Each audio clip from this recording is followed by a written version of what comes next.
In the gloom of ancient forests, under heavens that seemed to whisper secrets in the wind, the Celtic people lived immersed in a world where the visible and the invisible were intertwined as branches of an eternal tree.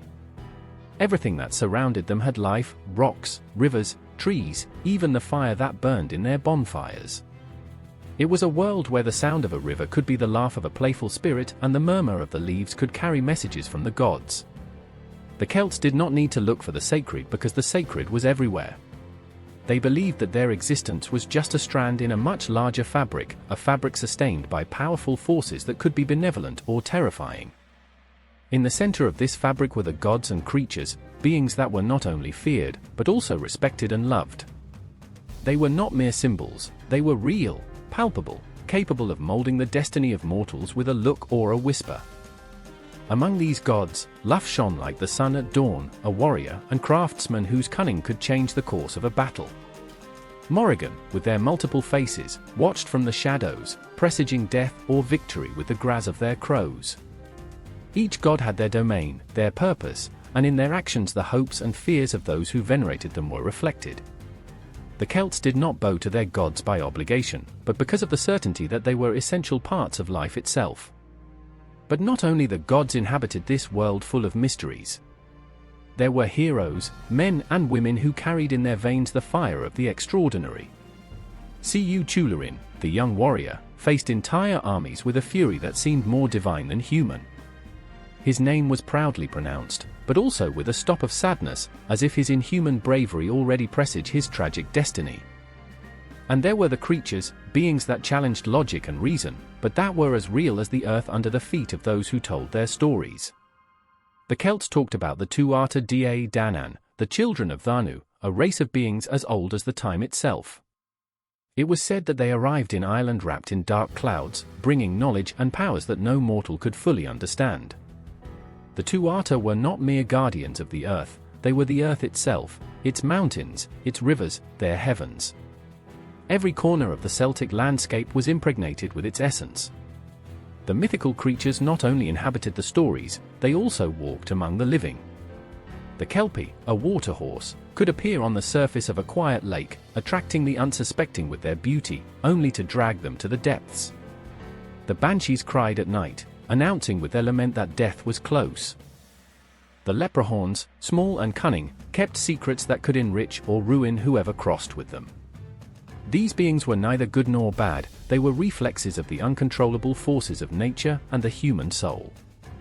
The creatures were mirrors, distorted but revealing, which showed what the Celts feared, loved, and aspired to be.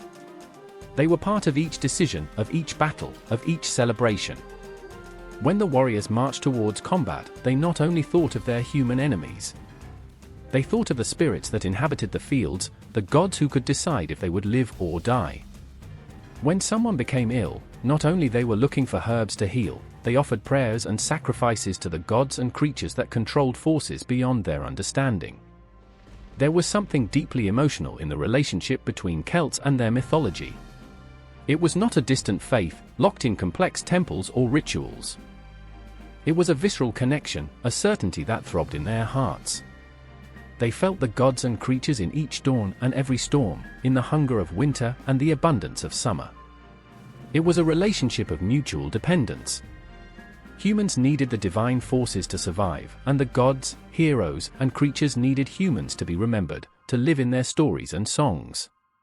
Celtic legends were not just stories to spend time, they were living teachings, warnings, consolations. They were a shelter in moments of despair, a reminder that even in the darkest circumstances, there were forces that watched for them. But these forces did not always offer comfort. They also challenged, pushed mortals to face the unknown, dare to dream beyond their limits. In the heart of all this was the other world, a place as close as breath, but impossible to reach with mortal steps. It was there where souls found rest, where the gods reigned and the creatures lived in their purest form. But the other world does not. It was a paradise, it was a reflection of the earthly world, with all its wonders and dangers. The Celts did not see it as a final destination, but as a place that one could go and return, a place that was always present, although invisible. Celtic culture was intertwined with these stories, with these beliefs. There was no separation between the mundane and the sacred, between the real and the mythological. Everything was part of a bigger whole, a whole that could not be explained with words, but that felt in the deepest of the soul.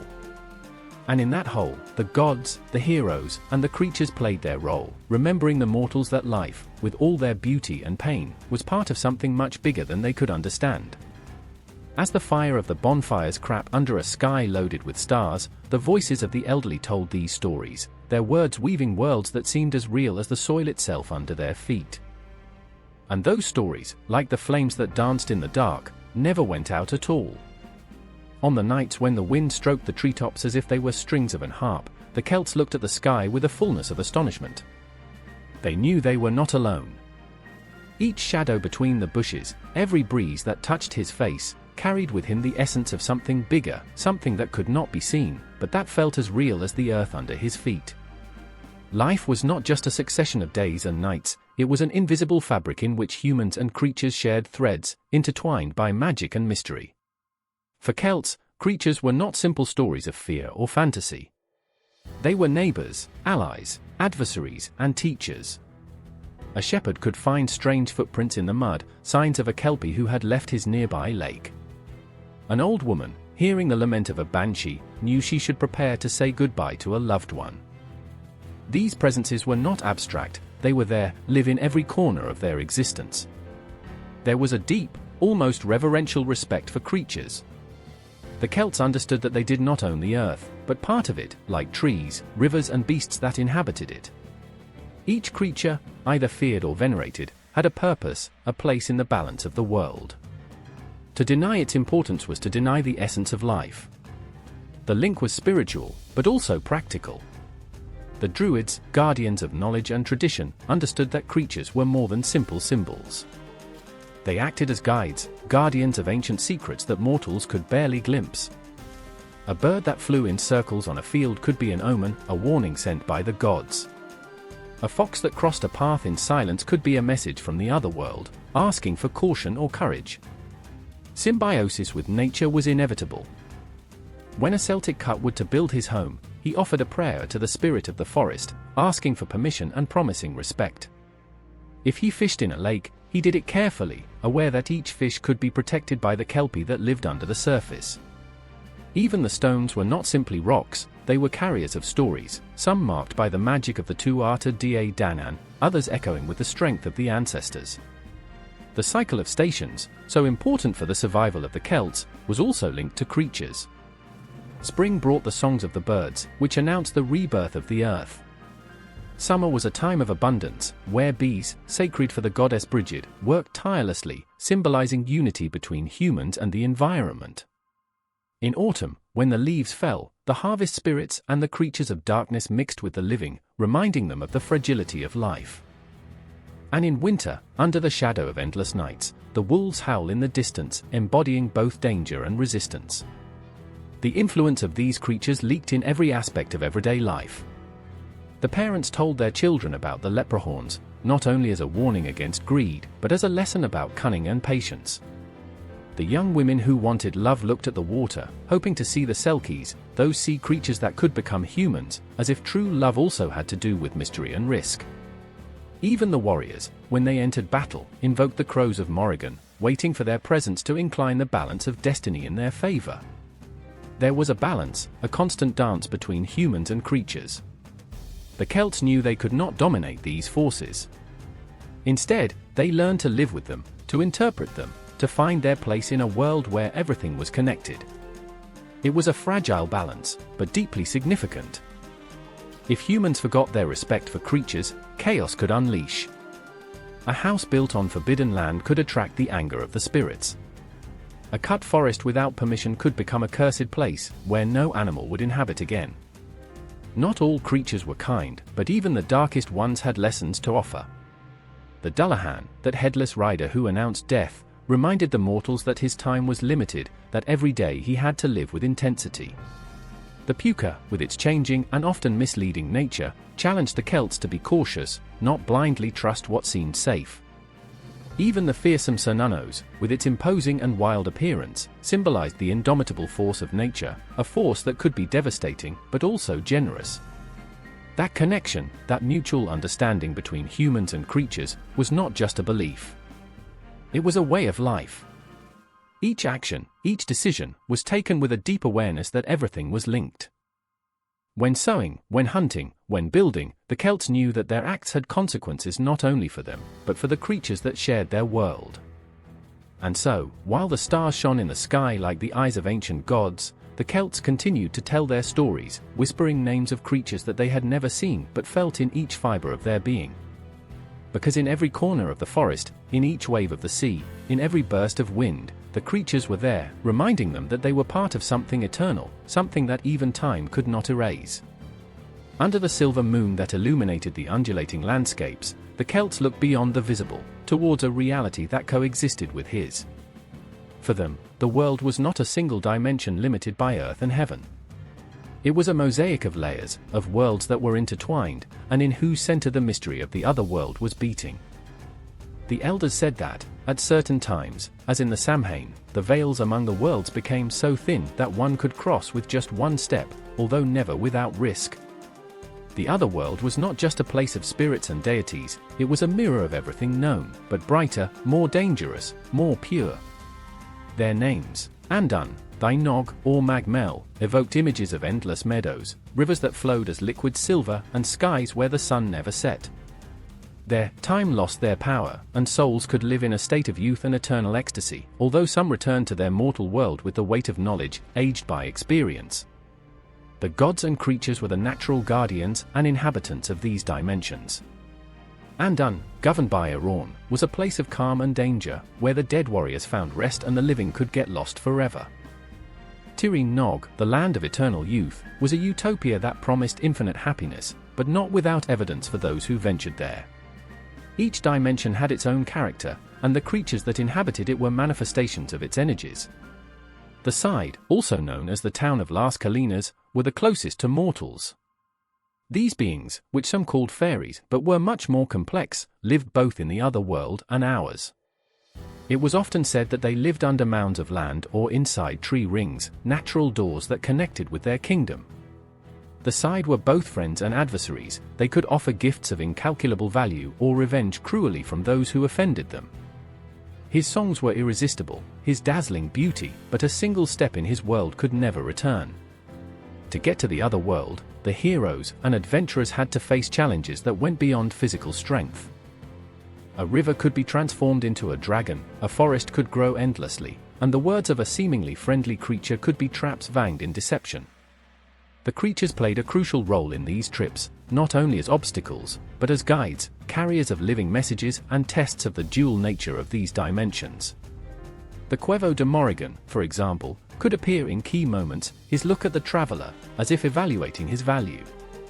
A white, almost ethereal wolf in his presence, could guide a lost soul through Andan's dark roads, although never without a quota of uncertainty. Even the most feared creatures, such as Dullahan, could mark the end of a cycle and open the doors to something new. There was a deep lesson on these trips: the other world was not just a physical place, it was a state of being. The Celts knew that crossing these dimensions meant confronting their own fears, desires, and hidden truths. Every creature they found, it was a reflection, a spark of the vast complexity of life and death, of the known and the unknown. The Druids, with their ancestral wisdom, taught that mortals who ventured into the other world rarely returned without changes. Some returned with the ability to heal, others with visions of the future, but everyone returned with a deeper connection with creatures and gods. These experiences were both a privilege and a burden, a reminder that the other world did not exist apart from the earthly world, but was beating with him, like the heart of a sleeping beast. But not all who crossed could return. The stories talked about warriors who were lost in the beauty of Thynog, forgetting their home and loved ones. Others fell victims of impossible evidence, trapped in time loops or in the wrath of the creatures that guarded the secrets of the other world. And yet, mortals continued to try, driven by a mixture of courage, ambition, and an unwavering desire to understand what lay beyond the limits of their existence. The creatures were both guardians and temptations. The Golden Cervid, a recurring figure in the Celtic stories, could take a traveler through hidden roads, but only if he demonstrated humility and determination. The sirens of the other world, with hypnotic voices, challenged mortals to resist temptation, reminding them that not everything beautiful is benign. Each meeting, each interaction, was a proof of the soul, a measure of the traveler's character. There was something deeply human in this desire to connect with the other world. Celts did not see it as a final destination, but as a source of wisdom and transformation. Every time someone crossed, he did it with the hope of bringing back something that enriched his people, a truth, a blessing, or even a warning. And so, under the infinite sky that seemed to whisper secrets to those brave enough to listen, the stories of the other world continued to go from generation to generation. Stories of heroes who faced the unimaginable, of creatures that challenged the logic, of gods that observed from distance with a mixture of severity and compassion. Stories that, although wrapped in magic, contained the very essence of what was human. In the gloom of ancient times, long before the first words were recorded in stone, the Tuatha of Danann descended on Ireland as a whisper of the gods, wrapped in a fog that seemed to flow from dreams.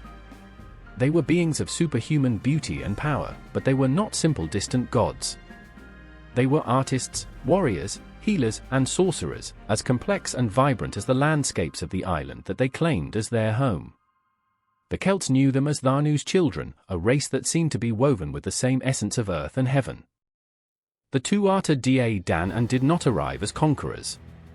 According to legends, his arrival was an act of communion with the earth. They brought with them imbued magic objects, the Spear of Luff, which ensured the victory in the battle, Nwada's sword, which cut mercilessly, Dagda's cauldron, who never left anyone hungry, and the Foul Stone, which roared under the feet of the true king. These relics were not only tools, but extensions of their own divine skills. They were symbols of the pact between the Tuatha and the island that welcomed them. In the heart of this breed figures shone whose mere mention evoked astonishment and respect. Dagda, the good god, was not only a leader, but a force of nature, capable of controlling the stations with his magical harp. Morrigan, the goddess of war and prophecy, wove the destiny in its multiple forms, her look fixed on the eternal flow of life and death. Luff, the young and brilliant, was a teacher of all the arts, an invincible warrior, and a craftsman whose creativity could match the creation itself. But the Tuatha were not gods in the traditional sense. They were closer, more tangible, as if every rock, river, and tree in Ireland took their footprint. They were protectors and destroyers, benefactors and adversaries, reflecting the duality of life itself. Each had a unique connection with nature, a part of themselves that resonated with the elements. This made them not only powerful, but deeply rooted in the deadly world. Among their ranks, creatures also had a special place. The Aes Side, a group of magical beings who shared the lineage of the Tuatha, inhabited the sacred mounds and the hidden places of the island. They were both guides and guardians, observing from the shadows and remembering mortals that respect for the invisible was essential. Legends talked about pacts between humans and these creatures, alliances that often brought fortune, but also warnings would bring arrogance. When the Danann Tuatha were defeated by the thousands, the humans who came to claim the land did not disappear completely. Instead of facing extinction, they retired to the other world, a shelter under the mounds and hills that mortals avoided. There they continued to exist, not as defeated gods, but as eternal forces they observed, influenced and, sometimes, intervened in the affairs of the living. His withdrawal was not a defeat, but a transformation, a step towards an existence that challenged the limitations of time. Culturally, the Tuatha Dé Danann left an indelible brand in the Celtic imagination. They were the archetypes of excellence, models of what humans could aspire to be, although never completely match. Their stories were told about bonfires, in songs and poems, inspiring generations of warriors, bards, and kings. They represented the deep connection between man and the natural world, between the mortal and the eternal. The legacy of the Tuatha was also manifested in the daily practices of the Celts. The Druids, the sages, and spiritual leaders looked at themselves as heirs of the knowledge of the Tuatha, using nature and magic to guide their people. The rituals that celebrated the cycles of life were impregnated with references to these figures, their exploits, and their unwavering influence on the earth. Even today, in the oldest corners of Ireland, his presence feels. Green hills, rivers that flow tirelessly, and moss-covered stones seem to keep secrets that only Danann Tuatha could unravel. The stories that survive are not just stories, they are fragments of a world where the human and the divine were intertwined in an eternal dance. In the collective memory of the Celts, the Tuatha were not a distant memory, but a living reminder that magic was never far away, that life itself was impregnated with wonder. And although the times changed, its essence remained, as an echo that resonates in the hearts of those who still listen to the old songs of the wind. In the depths of the emerald landscapes of Ireland, where the fields seem infinite and the hills hide secrets under their mantle of fog, inhabits a figure that has captured the imagination of generations, the leprechaun. Although small in stature, this being is immense in presence. Always dressed in a green jacket, buckle shoes, and a tilted hat, the leprechaun is not only a character, but a living symbol of cunning, mystery and fortune. However, behind his mischievous smile and his contagious laugh, there is a complexity that few understand completely. The origin of the leprechauns dates back to the ancient stories of the Aes Side, the magical beings who shared the earth with humans. It is said that leprechauns are distant descendants of these spirits, a race that preferred loneliness and crafts to constant interaction with mortals. Although small in size, its influence was large. They represented independence, the ability to survive even in the most hostile environments, and the ability to turn adversity into an advantage. They were consummated shoemakers, and it was said that their tireless work of making footwear for other magical beings was the source of their wealth. The stories about the leprechauns are full of ingenuity and unexpected twists. One of the most common stories is about its gold pot, hidden at the end of the rainbow. This pot, according to legends, is a treasure accumulated over centuries, full of coins that shine with the sunlight trapped inside. But finding that gold is not a simple task. Leprechauns, masters of cunning, protect their wealth with a mixture of magic and manipulation. It is said that if you manage to catch a leprechaun, he is obliged to grant you 3 wishes or reveal the location of his treasure. However, this is where his ingenuity shines. In a popular story, a man managed to catch one and demanded his gold. The leprechaun, with a look of false submission, took him to a field full of bushes and pointed out one in particular, promising that his treasure was buried there. The man, without a shovel at that time, tied a red handkerchief to the bush and ran to look for a tool. But upon returning, he found that all the bushes in the field had red scarves. The laugh of the leprechaun resonated in the distance, leaving man with nothing more than his frustration. This relationship with wealth is not just material. Leprechauns represent something deeper, the idea that true value is not in gold, but in the ability to protect it, in wisdom to handle it, and in ingenuity to enjoy it. His treasure is as elusive as happiness itself, a reminder that pursuing the unattainable can be both a blessed tie-on as a curse. The cunning of the leprechauns is also reflected in their relationship with humans. Although they are not inherently evil, they can be ruthless with those who underestimate or try to deceive them. If a human tries to steal his treasure or break a promise, the leprechaun will not hesitate to take revenge, often through tricks and pranks that humiliate his adversary. However, those who show respect and honesty can earn their favor, even if it is fleeting. Leprechauns do not look for the mortal company. They prefer the tranquility of forests and hidden clears, where they work in their shoes and enjoy their music. It is said that they can be heard at night, playing cheerful melodies with flutes and harps, their laughter intermingled with the wind. But if a human approaches too much, they disappear like a whisper, leaving only a feeling that something magical was there. Culturally, the leprechauns have transcended their role in Celtic mythology to become symbols of Ireland itself. They represent the indomitable spirit of the Irish people, their ability to find light even in the dark, and their love for stories and ingenuity. However, in the heart of each story, the leprechauns remain faithful to their nature, beings that challenge us to be smarter, more careful, and more grateful for what we have. On the nights when the mist covers the hills, and the sound of a distant laugh it is mixed with the song of a stream, one might wonder if a leprechaun is close, observing from the shadows. And although catching them can be impossible, their stories remind us that true gold is in ingenuity, cunning and magic that still lives in the world around us.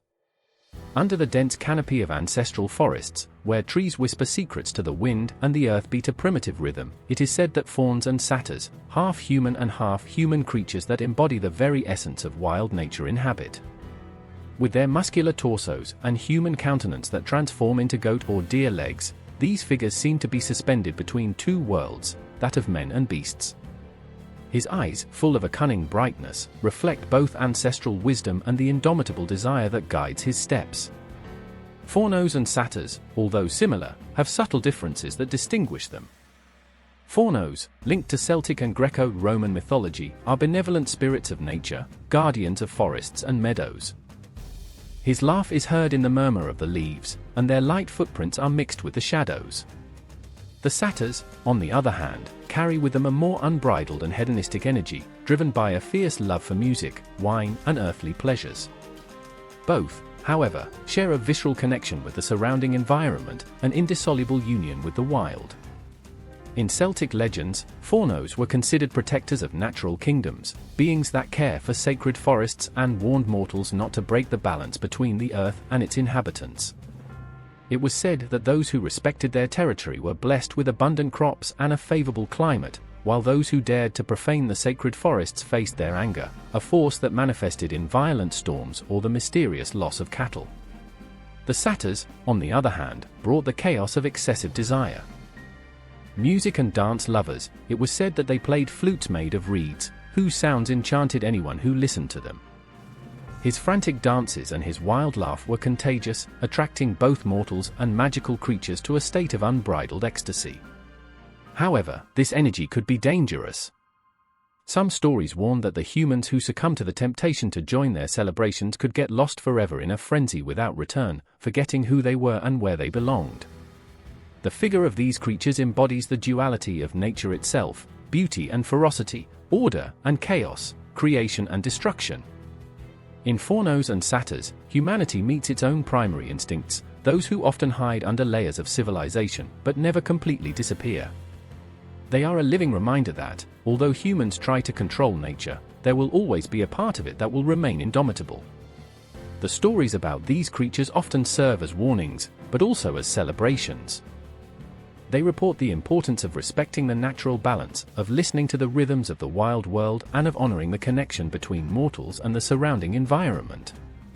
Faunos, with their quiet wisdom, teach the value of patience and harmony, while satyrs, with their overflowing energy, remember the importance of enjoyment are simple pleasures of life, but in moderation.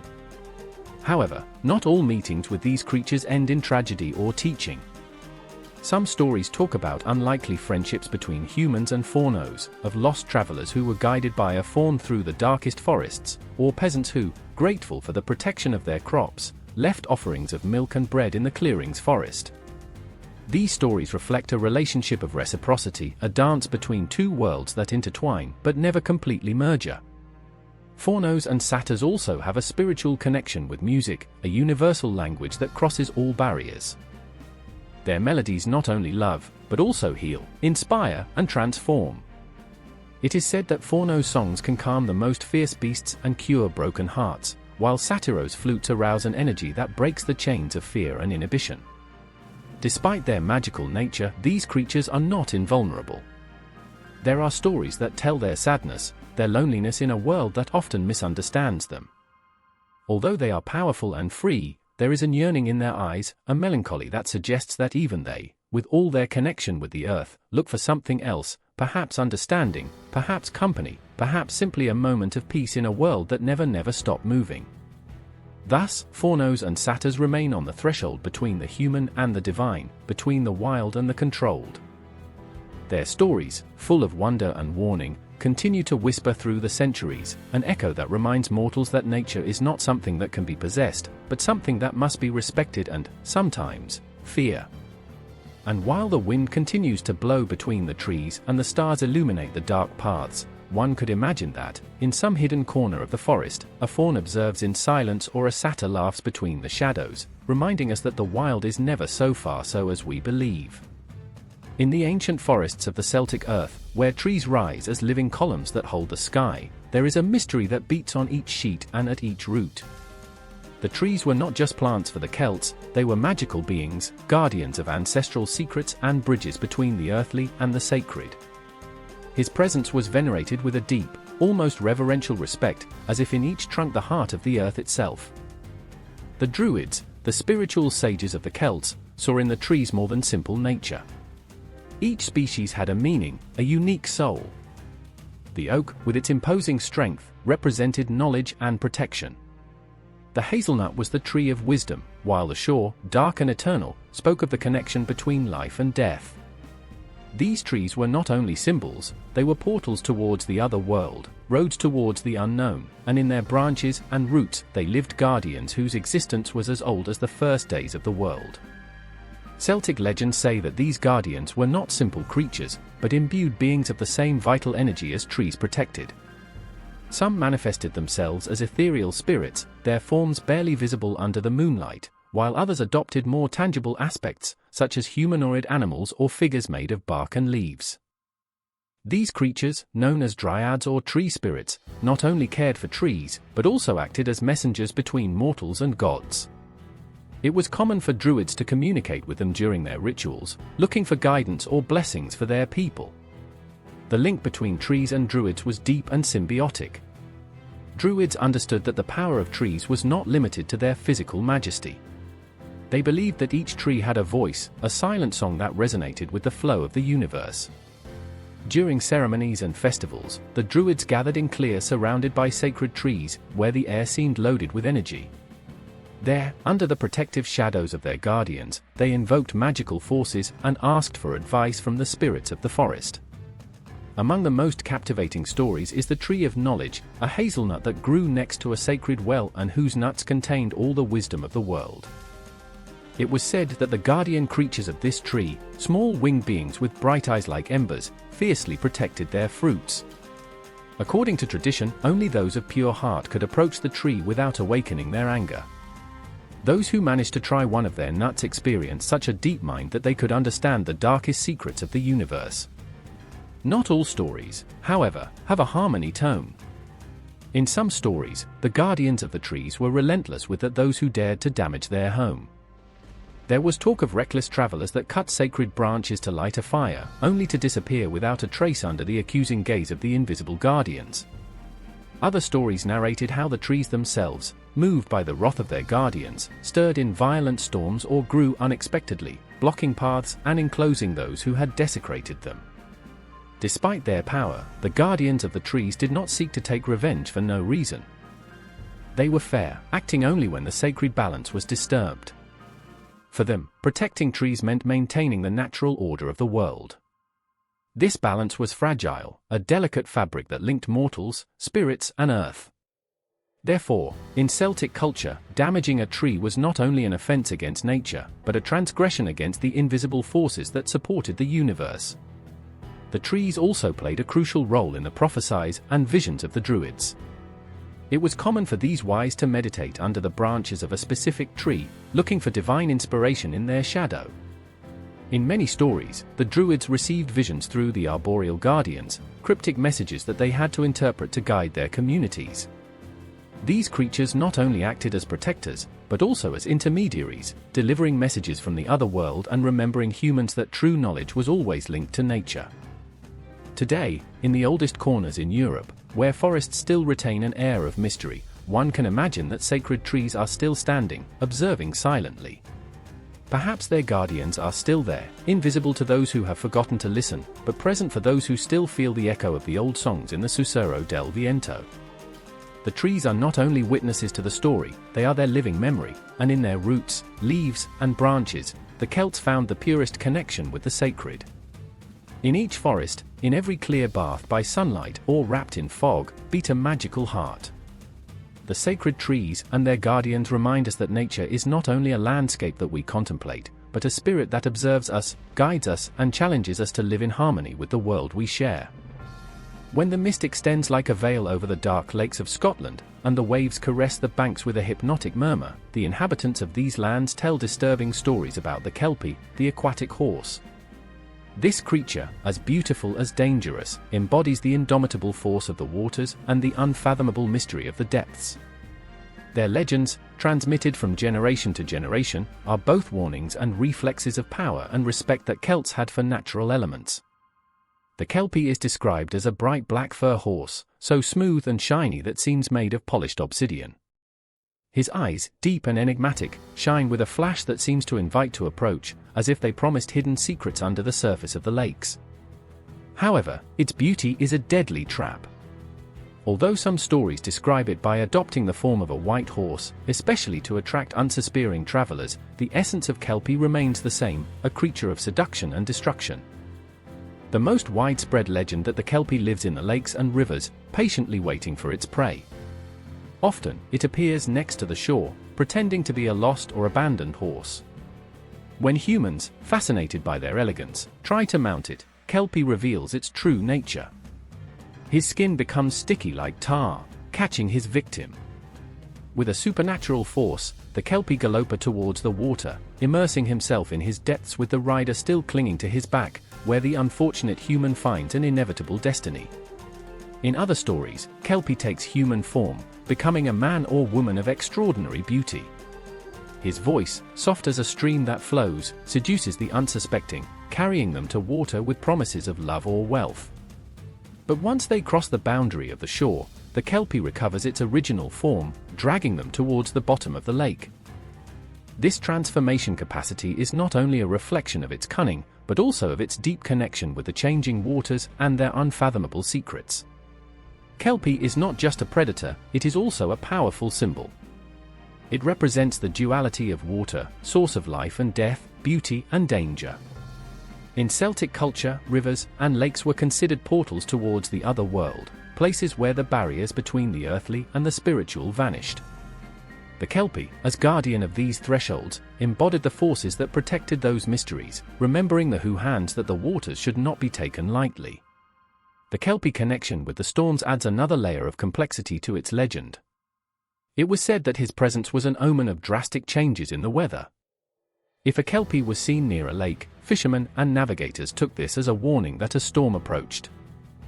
His whisper, acute and ghostly, resonated as a distant thunder, and his gallop could make the waters stirred, turning quiet lakes into chaos stages.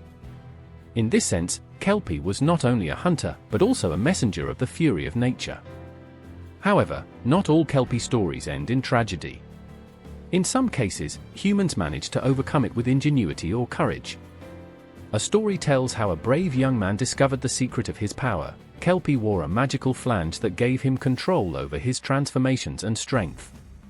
By snatching the flange, the young man was able to tame the creature, forcing her to fulfill her orders. This story, although rare, shows that even the most fearsome forces can be dominated with cunning and determination, a message that resonates in Celtic mythology. The Kelpie not only inhabited the lakes by whim. The Celts believed that the waters were the home of spirits and gods, entities that influenced human lives. Offering sacrifices to these deities, whether they were valuable animals or goods, was a common practice to ensure their favor. In this context, Kelpie could be seen as an intermediary, a tangible reminder of the power of the waters and respect they deserved. Today, although the Kelpies have vanished in the myth, their legacy persists. On the nights of fog, when the Scottish lakes seem to breathe alive, some claim to hear a distant wind or see the fleeting brightness of a dark fur under the surface. It may be just the wind or the reflection of the moon, but the feeling of something vigilant, something old and powerful, remains. The Kelpie remains an emblem of the unknown, an echo of the stories that the Celts wove to understand the world that surrounded them. His figure, dark and fascinating, reminds us that even in the most beautiful places the danger can hide, and that nature, with all his wonder, always demands respect. On the cold and rocky coasts where the salty wind sings songs by Soledad, ancient stories about the Selkies, marine creatures wrapped in mystery and melancholy, are counted. Selkies, known for their ability to transform between seal and human, embody the deep connection between humans and the sea. Their stories, full of love and loss, resonate as the waves that break tireless against the shore, leaving an indelible brand in the memory of those who listen to them. In their natural form, the Selkies are graceful seals, sliding with elegance through frost waters. His skin, soft and bright, reflects the sunlight as if it were made of liquid silver. However, under the surface of these seemingly common creatures lies an ancient magic. During clear nights, when the moon bathes the coasts with its glow, the Selkies strip their seal skins and take human form. In these nights, men and women of ethereal beauty walk along the beaches, their soft laughs mixing with the whisper of the waves. The stories of the Celts are deeply marked by love, but not by any love, but by an impossible love, died of sadness. One of the best-known legends tells how a fisherman, observing from the shadows how a Selkie left his seal's skin in the sand, felt captivated by the beauty of his human form. Full of desire, the man stole the skin, knowing that without her, the Selkie could not return to the sea. Forced to stay on land, the creature became his wife, and together they formed a family. Although the story might seem happy on the surface, Selkie's heart always belonged to the sea. Day after day, he looked at the horizon, listening to the call of the waves that resonated as a lament in his chest. Finally, after years of search, the Selkie found the skin that had been hidden by her husband. With tears in his eyes, he hugged his children for the last time and returned to the ocean, leaving behind a life he had never chosen. History is not hate or revenge, but of longing and the inevitable attraction of returning to where it really belongs. The transformation of the Selkies, from seal to human and back to seal, is a powerful metaphor of duality that exists in every human being. They represent the conflict between heart desires and the obligations imposed by circumstances. In Celtic communities, these stories were a way of reflecting on the fragility of human connections, the fleeting nature of love and the cost of trying to possess what does not it can be contained. Selkies are not only symbols of love and loss, they are also deeply linked to the sea and their mysteries. For the Celts, the sea was much more than a vast body of water. It was a living kingdom, a secret guard and a portal towards the unknown. The Selkies, as inhabitants of this dual world, were seen as messengers between mortals and the uncontrollable forces of the ocean. His presence in legends reflects both the fascination and respect of the Celts for the power of the sea. Some stories, less known but equally moving, talk about humans who fall in love with the Selkies but respect their nature. In these versions, love is not based on control or possession, but on acceptance.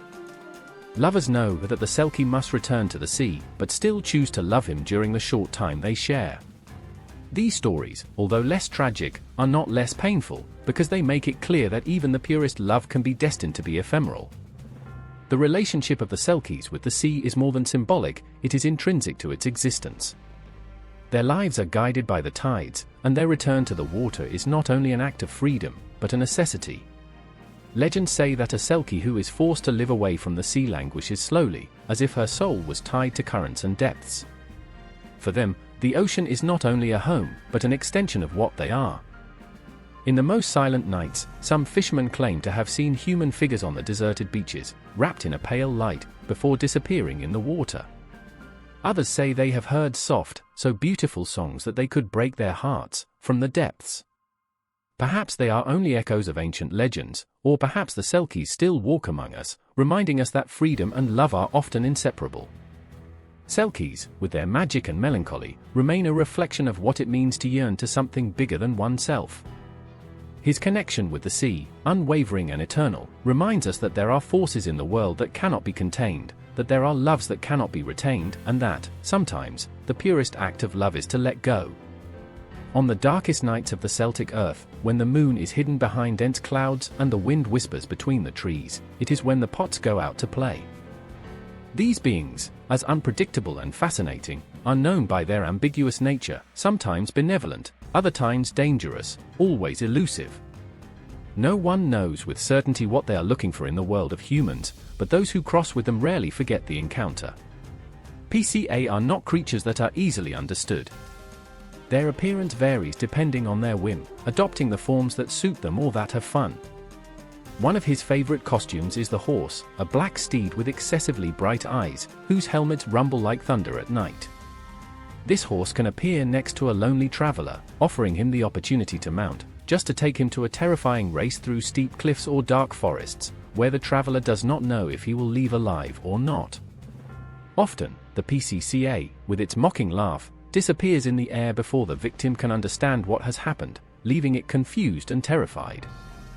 But not all encounters with a PCCA are mortal. Some say that, after the mischief, the PCCA would fade without harming, leaving the trembling but unharmed human being. It is this ambiguity that makes the PCCA so captivating and dangerous. You cannot predict if your encounter will be a joke or nightmare. On other occasions, Púca adopts the form of a goat, a cunning and naughty creature that walks through the fields and hills. It is said that when the PCCA becomes a goat, it causes chaos between herds, disorganizing the sheep and mocking the shepherds with their cunning. Sometimes, the PCCA is mixed with animals, taking an almost indistinguishable form of nature, and only those who know the terrain well can detect their invisible traces. Their ability to transform into so many creatures means that in many cases, humans do not even know that they have been in the presence of a PCCA until after the event. But PCCAs are not limited to animals. They can also appear as human figures, although always with something that makes them different. A slightly distorted face, eyes that shine with a supernatural intensity, or a shadow that does not reflect the surrounding world. His disturbing appearance, accompanied by an enigmatic laugh, causes a feeling of discomfort.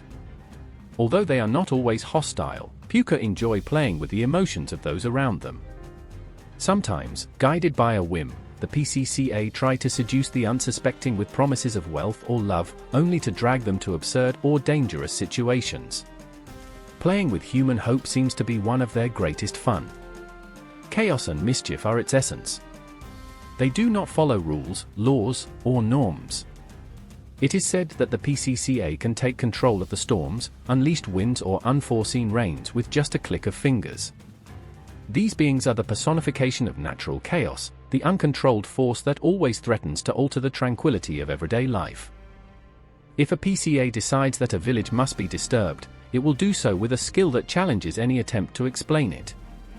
From moving objects to creating confusion among people, their art is in the disorder they leave in their path. Despite their chaotic nature, Púca also have a curious appearance of wisdom. Some believe that these beings are able to see through the lies of humans, mocking the pretensions and false appearances. His laugh, although often irritating, becomes a reminder of the fragility of human existence and the inevitability of uncertainty in life.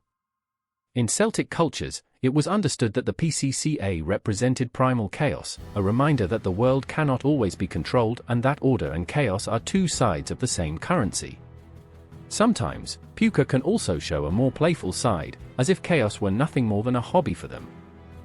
Some legends speak of Púca who, seeing a couple in love, plays harmless jokes, such as changing their place belongings or whispering words incomprehensible to the ear. However, his mischief is not always innocent. Some stories describe how PCCA cause accidents or induce people to make erroneous decisions, just to laugh at the results. The common point in all these stories is that the PCCA never seek absolute destruction. What they are looking for is chaos, confusion, and fun. They are like fleeting shadows, always on the verge of reality and the unreal, blurring the borders between the possible and the impossible.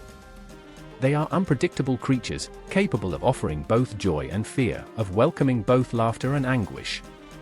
Today, although the PCCA seem to belong to the world of myths and legends, on the long winter nights, when the wind plagues the windows and darkness seems to swallow everything, some still feel that the PCCA lurk close.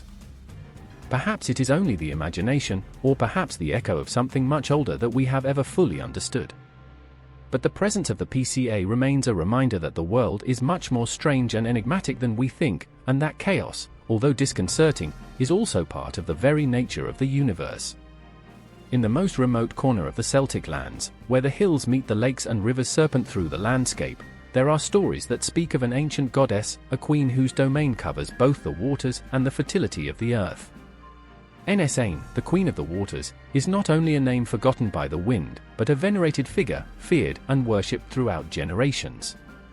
Its presence is felt in each raindrop, in each flow that flows, and in the abundance it brings to the fertile lands, but also in the storms that can whip the coasts with a relentless fury. Nsane is not any goddess, his power extends beyond the imaginable. It is the ruler of the waters, the force that gives life to the fields and crops, but also the one that can overflow the rivers and cause floods if their anger wakes up. In the Celtic lands, the rivers and lakes were not only bodies of water, but living entities, connected to the divine, and said, like their queen, had the absolute power over them. In their domain, the waters reflect not only the climate, but also the emotional state of the goddess itself. When he was at peace, the waters were calm, soft, and peaceful, but when his spirit looked altered, the sea roaring, the rivers overflowed, and the rains fell with such violence that heaven seemed to want to swallow the earth. Its relationship with aquatic creatures is equally deep. Ain not only governs the waters, but the creatures that inhabit them, such as the kelpie or the sirens, venerate it. In many stories, aquatic creatures are considered their servants, but also their daughters and companions. Ain not only gives them their power, but it gives them purpose. It is in the quiet lakes and in the turbulent waters where these creatures find their refuge and where, sometimes, the fate of humans crosses with theirs. Ain's best-known legend tells the story of a young warrior who ventured in forests and lakes in search of fame and fortune. They say that while traveling only on the shore of a lake on one night, Rumosa saw a female figure emerging from the waters. His eyes shone with the light of the stars, and his voice was like the song of a forgotten melody, which seemed to mix sadness and joy in a single note. It was Ain, the queen of the waters, who had appeared to offer the warrior a deal. Ain offered him the power to control the waters in exchange for his eternal loyalty. However, the warrior, young and impulsive, did not understand the magnitude of the offer. He believed that he could use that power to conquer land, to defeat his enemies, and to enrich himself. He accepted the deal without thinking twice. But instead, in his ancestral wisdom, warned him that the gifts of the gods are never taken lightly, because all power has a price. The young man, blinded by ambition, disjointed the words of the goddess. With Ain's power, the young man became an unstoppable man, capable of unleashing storms and controlling rivers. But soon, the beauty and serenity he had found in the water became a challenge. The waters, previously peaceful, became uncontrollable, and what had begun as a gift became a curse. In a cruel turn of fate, the guerrero discovered that Ain had granted more than the control of the waters. He had sealed his soul with the waters he ruled. His life was now intertwined with the flow and reflux of the rivers, and while the water was turbulent, his heart would be full of storm. It was then that he understood the truth. Ain had not wanted him to dominate the water. She had shown him that only the one who respects the nature of the divine forces can live in harmony with them. Nsaid's relationship with aquatic creatures also goes beyond simple creation. She, as a goddess of fertility, is the one who provides the abundance of life in all its aspects. The animals that inhabit the waters, from the little fish to the most mysterious creatures such as the Celts, are seen as their children, and the sea and the lakes like their gardens. In the legends, there is talk of Nsaid's as a generous mother, but also as a guardian who protects her aquatic creatures of those who try to exploit them or unbalance the natural cycle. In some stories, it is said that when humans abused the waters or hunted recklessly, Ain sent storms to punish them, restoring the balance that had been altered. Ain is also a goddess associated with renewal. The seasons of the year and natural cycles are under their influence. When spring comes, the earth is filled with life, rivers overflow with rains, and fields are covered with flowers. Ain is responsible for this fertility, both of the earth and the waters, because it understands that both elements must be in harmony so that life flows. Its power is not only a gift, but also a reminder that nature has its own rhythms, and that chaos only arises when those rhythms are interrupted. But Ain's legend is not just a domain and power, it is also a love and sacrifice story. In some stories, it is said that Ain fell in love with a mortal, a man who, for her beauty and courage, captivated her heart. However, like many of the goddesses in Celtic mythology, Nsap could not stay with him forever. The love between the goddess and the mortal man was a relationship that could only exist for a limited time, because Natue's very nature demanded to return to the water. And so, every year, she disappeared with the change of stations, leaving behind her presence, and returned when the cycle began again. His love, although eternal in his essence, was marked by separation and waiting. Ain, the Queen of Waters, remains one of the most revered figures in Celtic mythology. Its influence is so much a reflection of respect for nature as a reminder of the risks that lead to try to dominate it. In each storm, in every rain that falls on the earth, in each current that flows incessantly, Ns's voice seems to whisper, guiding those who dare to listen to it, reminding them that the waters always have the last word. In the most remote corners of the Celtic legends, there is such a majestic and enigmatic creature that its single mention can make the air become dense with the echo of its power, the Phoenix Celta. Although its form and nature resemble that of the legendary phoenix of other cultures, the Celtic version is dyed by the magic of the earth, nature, and cosmic cycles, reflecting the deep vision that Celts had about death, rebirth, and the eternal balance of life. The Celta phoenix, like that of other traditions, is a fire creature, a fire bird whose colors are so intense that they seem a reflection of the stars. His plumage shines with tones of red, orange, and gold, and its song, although distant, resonates with the force of the wind and the creak of the flames. However, in the Celtic tradition, this creature not only represents fire as a symbol of destruction, but as a means of purification and transformation. The Celtic phoenix is a being who dies only to be reborn, again and again, in an endless cycle of death and resurrection. In Celtic lands, fire is not only a physical force, but a symbol of vital energy, of the heat that gives life and also of the destruction that the rebirth allows. For Celts, fire was essential for life, but also necessary for renewal. Thus, the Phoenix Celta embodies this duality, the power to destroy to create, to end the old to give way to the new. This vision of the life, death, and rebirth cycle is deeply linked to the stations of the year, the natural flow of life on Earth, and the eternal connection between human beings and nature. The most popular legend of the Phoenix Celta says that the creature lives for many centuries, feeding the sun and fire of the sacred forests. However, at a point in his life, the internal flame of the phoenix becomes too intense for his own body. The phoenix, in his last act, flies towards the sky, taller and brighter than ever.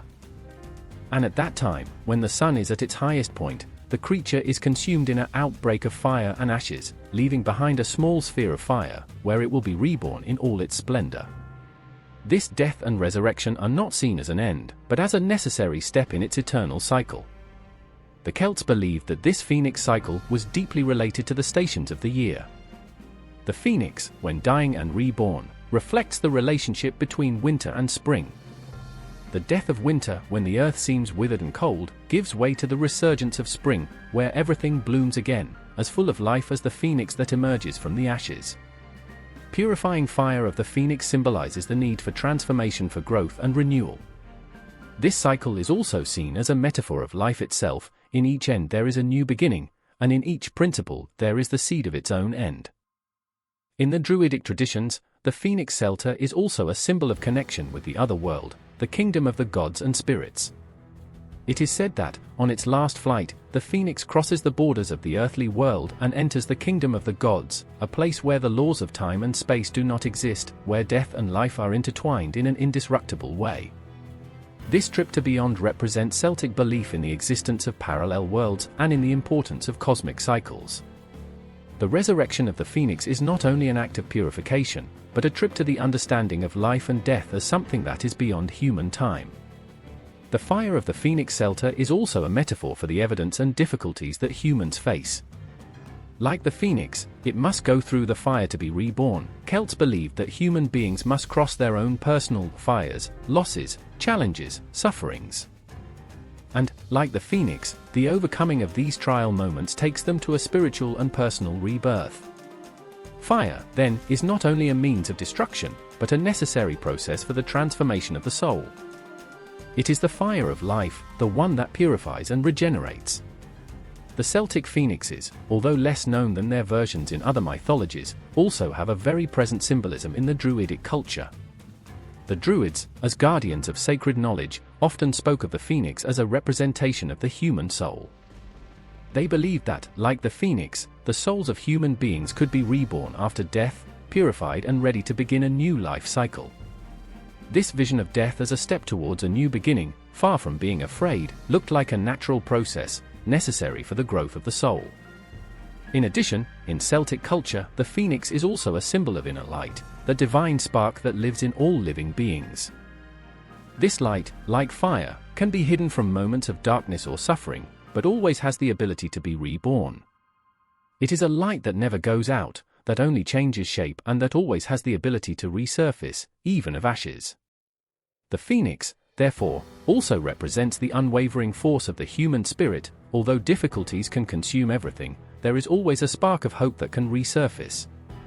The scenic Celta, in its purest form, is a reminder that, although life takes us through roads of darkness and pain, there is always the possibility of reborn. The cycle of life, death, and rebirth is eternal, and every end it carries in itself the seed of a new beginning.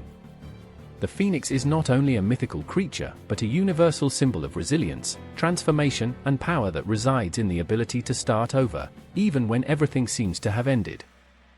In the ashes of his death, the phoenix always reborn, as bright and alive as before, reminding us that life is never static, but a constant rebirth. From the mists of antiquity, where the mountains rise as stone giants and the rivers wind in the heart of the forests, the imposing figure of the Celtic dragons arises. They are not mere beasts of fire and fury, but beings of great power, wrapped in mysteries and myths, capable of altering the course of history and marking the lives of those who dare to face them. For the Celts, the dragons were much more than legendary creatures. They represented the deep bond between man and nature, between the tangible and the supernatural world. In Celtic legends, dragons are complex beings, whose duality between protector and destroyer reflects the ambivalence of nature itself. On the one hand, they are present as guardians of ancient secrets, sacred territories, and buried treasures. On the other hand, they are also symbols of chaos and destruction, capable of sweeping villages and changing the destiny of the kingdoms. This ambiguity gives them a huge symbolic burden. Celtic dragons were not simple monsters, but natural forces, representations of the earth itself, of fire, water, and wind. The Celtic dragon is often described as a winding and gigantic creature, whose eyes flash with the wisdom of the eras and whose wings beat the air with a power that rumbles on the ground. His skin, often scratched and hard as iron, reflects his connection with the world of elements.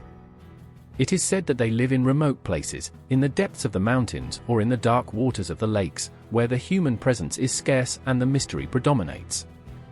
But, although they usually live in these inhospitable territories, they are not beings that remain away from men. Rather, it is said that at certain times in history, its presence has been crucial, both for survival and for the fall of great civilizations. In Celtic mythology, dragons are closely related to natural forces, and it is believed that their power has the ability to mold the earth. In some stories, they are described as the creators of the valleys, rivers, and mountains, moving and dragging through the world. It is said that, when emerging from the depths of the earth, or when arising from the waters, the dragons leave an indelible mark on the landscape, transforming nature in its path.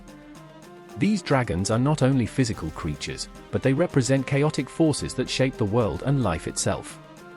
But not his whole presence is destructive.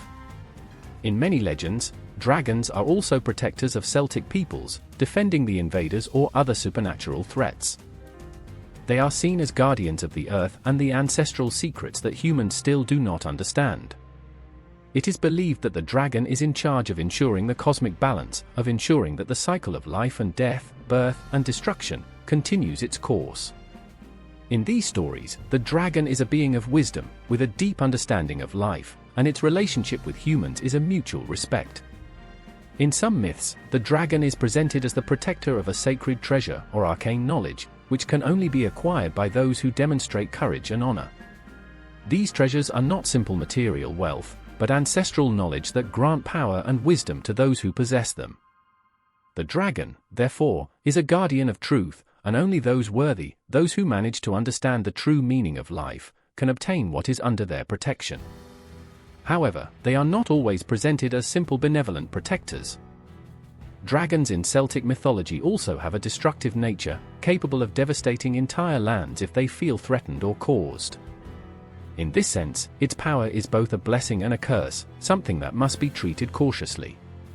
His fury, fed by fire or cosmic wrath, can destroy entire civilizations if released, and only the bravest, or the most desperate, dare to face them. In some stories, it is said that dragons are unleashed by the gods to punish humans for their faults, to restore order when it has been altered. The stories of warriors and heroes facing dragons are common in the Celtic tradition. One of the best-known stories is that of a young warrior who, upon receiving the mission of defeating a dragon that terrified his village, enters the unknown. Armed with nothing more than his sword and courage, the warrior faces the dragon in a battle that will test his courage and soul.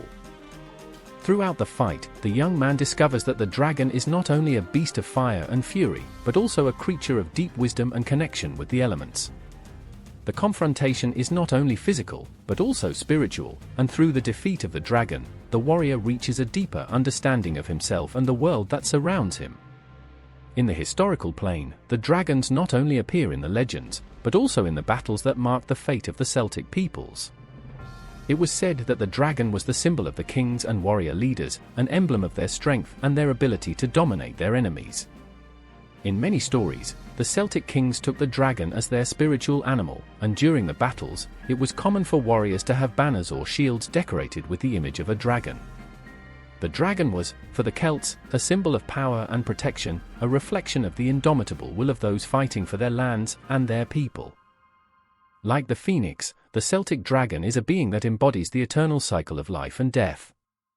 Through his fire, his flight, and his penetrating gaze, he reminds us that the balance between creation and destruction is a constant in existence.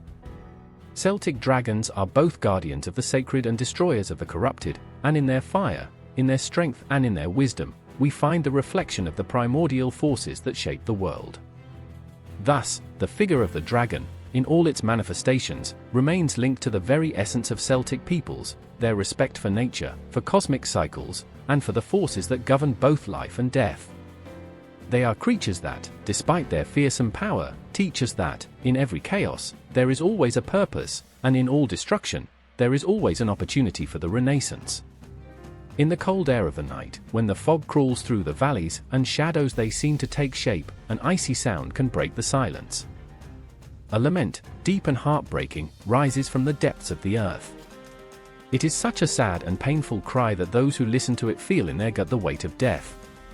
This is the voice of the Banshee, the wandering soul that wanders between the living and the dead, carrying the omens of tragedies to come. In Celtic mythology, banshees are much more than simple death omens. They are the guardians of the lament, the bearers of the most gloomy news, and the voices of those who have already left. The banshees, known for their frightful cry, are entities that belong to the liminals, those spaces between the known and the unknown. It is said that they are neither completely spiritual, but something in the middle, beings that inhabit the threshold between the two worlds. His mission, although tragic and terrifying, is clear: they announce the imminent death of a family member. Through their regrets, the banshees remind us of the fragility of life, and their presence is both a warning and a sign of respect for the death that is approaching. In Celtic legends, banshees are associated with old lineages' families. It is believed that each family has its own banshee, which has followed it through generations. The link between banshees and families is so deep that it is said that they know the destinations of family members long before they occur. They are painting pains, those who witness the end of each life. And, when the moment of death comes, its deafening crying resonates as a warning, announcing the departure of a loved one. Banshees are not evil creatures. His cry, although scary, is not an act of cruelty, but an act of pain.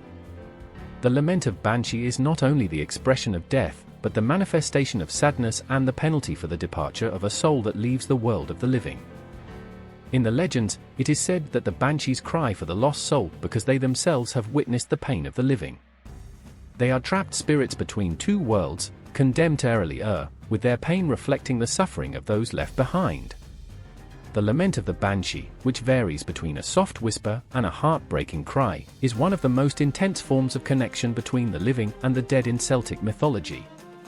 Through his cry, the proximity of death is perceived, but also a feeling of inevitability. Banshee does not announcing imminent death with the intention of scaring or disturbing, but to prepare the living for separation, to remind us that death is a natural part of life. Its function is, in its strange way, that of consolidate and relieve pain, at least through the warning it gives. It is often seen as a maternal figure, like a mother who, with her crying, shows the pain of goodbye, but also the acceptance of what cannot be avoided. The banshees show up in many ways. Sometimes they are described as long and white-haired women, dressed in dark clothes, while in other legends they can appear as old-face elders, their empty eyes of emotion, with a look that seems to see through souls. Other times, Banshee is represented as a young woman with an ethereal beauty, whose regrets are as sweet as tragic. Despite the variations in their appearance, What never changes is its ability to reflect human anguish. His presence is always linked to death, pain, and separation. It is important to understand that, although the lament of the Banshee, then, becomes a call to reflection, a pause space before the goodbye is present. In some stories, the Banshees are represented not only as announcement of death, but as figures that accompany the dead on their journey to the hereafter. Often, the legends say that the Banshees can, in their last hours, see the exit of the soul of the person who is about to die. His final cry is not only a lament for lost life, but also a kind of welcome to those who cross to the other side. In this sense, the Banshees play an essential role in the cycle of life and death, guiding the souls of the dead while they comfort the living. In Celtic tragedies, Banshees are not just horror figures, they are witnesses of the great human struggle between life and death, and their presence reflects the inevitable arrival of the end. Each regret issued by Banshee is like a reverence to the life that goes, a painful farewell, but full of respect for what it was. In Celtic stories, Banshee is never far from the heart of tragedies, marking the crucial moments in which destinations are sealed and lives go out. They are the ones that, with their crying, remind us that, although death is a dark step, it is also an essential part of the trip. The echo of the lament of the Banshee can be heard in any corner of the Celtic earth, leading us to remember that, although death is painful, its presence is part of an eternal cycle that transcends the borders of life. In each shout of the Banshee, the wandering soul becomes the invisible thread that connects the past with the future, the memory of those who are no longer with those who still live. And while Banshee follows its wandering path, its lament endures in the minds and hearts of those who have witnessed their omen, reminding them that death, although painful, is always part of the great fabric of existence. In the dim breach of the moon, when the forest seems to be suspended in an almost magical silence, it is possible to hear the light murmur of the wind between the leaves, as if nature itself were whispering secrets. At that moment, a flash of light crosses the air, bright as a fleeting star, and the feeling that something else is happening in the invisible corner of the world grows. They are fairy, fae, those tiny and ethereal beings that, in Celtic mythology, not only live in the other world, but also inhabit the very heart of nature, connecting the visible world with the invisible. In their luminous dance, they bring magic, mystery, and a reminder that not everything in this world is what it seems. Fairy, pixies, and fae are not tiny creatures by chance. In the Celtic tradition, its small size symbolizes its closeness with the mysteries of life. They are beings that inhabit the folds of reality, invisible for human eyes, but present in every corner of the forests, in the whisper of the rivers, in the fresh breeze that caresses the skin. They are often described as beautiful, delicate beings, of a luminosity that seems to emanate from their own essence, but they can also be naughty and disconcerting. They are the guardians of nature, beings that, like trees and flowers, have a deep connection with the earth and everything that inhabits it. The other world, where fairy and fae dwell, is not a distant place, separated from everyday life, but a parallel kingdom that coexists with the world of mortals. This kingdom is as real as the visible world, although their doors only open for those who know how to see beyond the obvious. It is believed that the other world is full of wonders and dangers, a place where time fades and the rules of reality do not apply. It is in this kingdom where fairy and fae live, in a state of eternal youth and beauty, connected to the magic of the earth. But it is also a place of contradictions, where beauty can hide dangers and smiles can hide dark secrets. Fairies, in their duality, are often unpredictable, both generous and cruel, depending on the treatment given to them. The other world, as the Celts perceive, is beyond the mountains, in the deep valleys or inside the hills. It is believed that fairies are guardians of these thresholds, beings capable of moving the borders between the two worlds with a disconcerting facility. In some stories, fairies are invited through music and dance, which act as the keys that open the doors of the fairy kingdom. In others, it is said that the road to the other world is protected by invisible guardians, and only those with a pure heart or a special mission can cross it. Fairies and fae have a singular power over nature.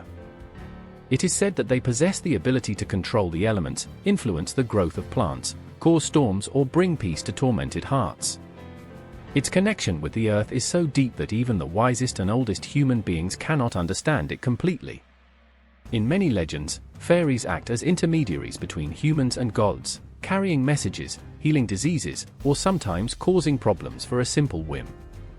In his world, what is a joke can quickly become a life lesson, and what is a blessing can become a curse. Throughout generations, fairies have been both feared and venerated. In Celtic life, it was believed that the relationship with fairies should be handled with extreme care. They were seen as creatures of great power, capable of granting wishes or making mischief, but always with a price. Legends are full of mortal stories that, trying to deceive fairies, are trapped in a tangle of broken promises and unforeseen consequences. The deal with fairies, therefore, was not something that would be taken lightly. Many Celts believed that fairies could be appeased with offerings, especially in places such as sources, trees, or hills, where their presence was stronger. In these rituals, it was sought to establish a balance between mortals and creatures of the other world, offering something in exchange for protection, prosperity, or good omens. In addition to their relationship with nature, fairies played a crucial role in Celtic festivities and rituals. It was believed that in the darkest days of winter or on the longest nights, the veil between the world of mortals and the other world became thinner, allowing fairies to get closer to Earth. During these nights, the Celts celebrated festivals like Samhain, when it was said that fairy and fae walked among humans, mixing with them in banquets and celebrations. However, these meetings were also cautious.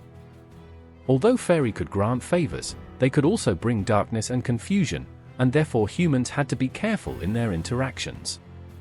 Fairies also played a fundamental role in the transmission of ancestral wisdom.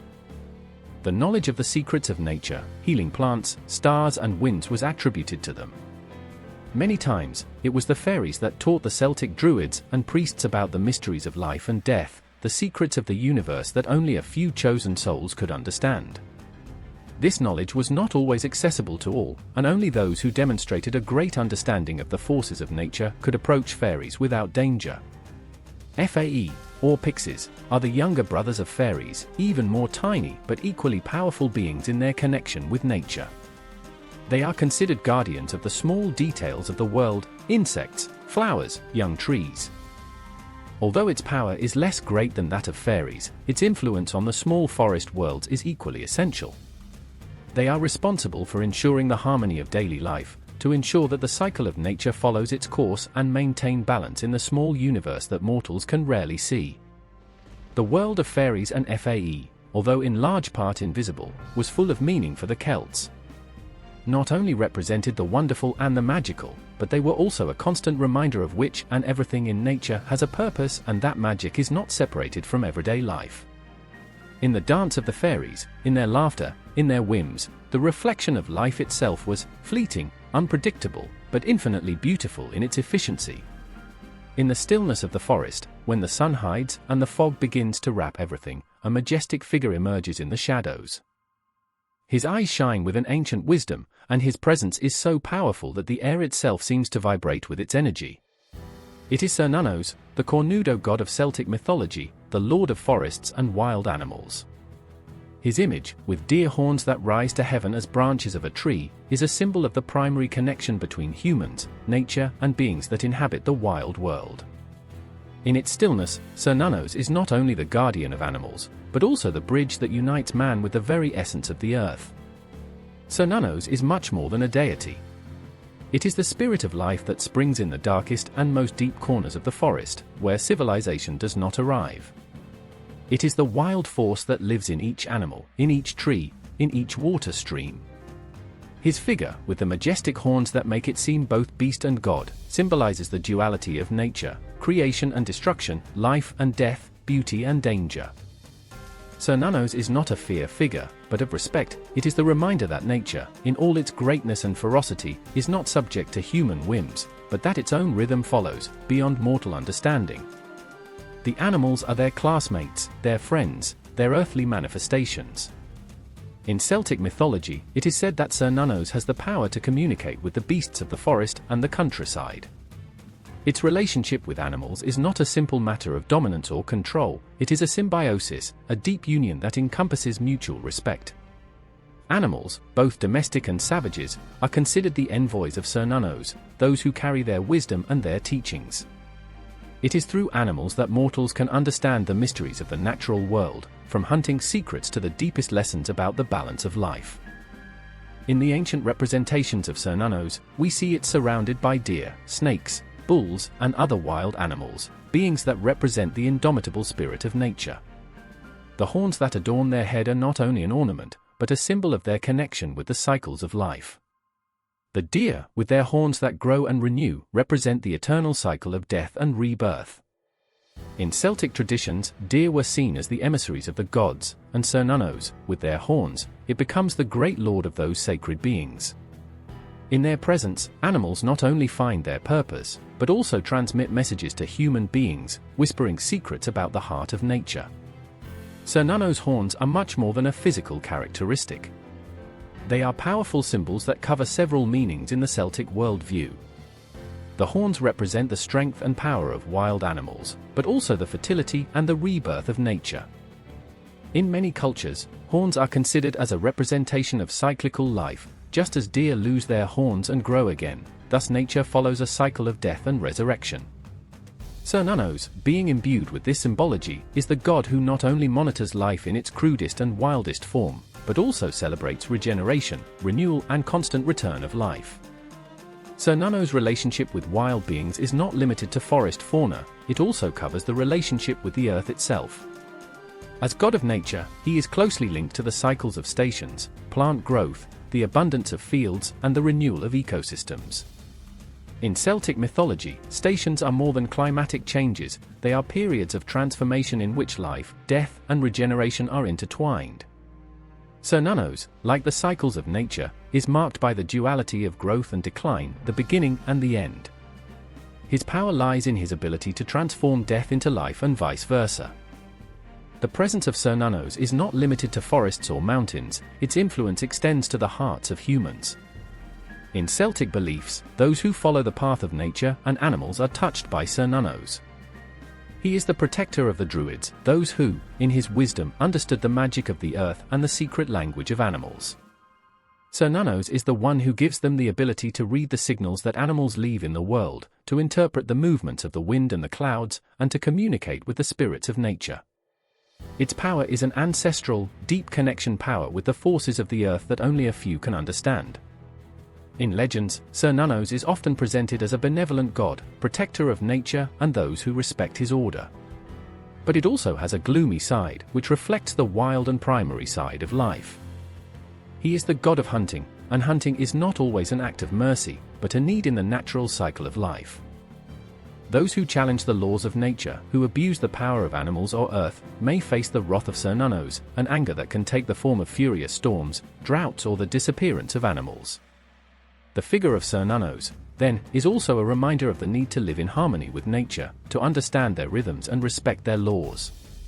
Cernunnos is not only a god for Celts, but a representation of the most fundamental principles of life itself.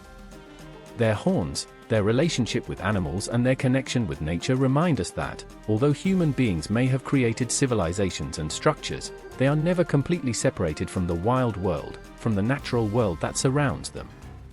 The figure of Cernunnos is an eternal link between man and earth, a symbol that, like animals, humans are also part of a cycle much larger than themselves, a cycle that is renewed with each season, with each life, with each death. In the thickness of the forests, among the roots of the oldest trees, a fierce roar is heard. A wild being, driven by an ancestral power, crosses the terrain with a huge force.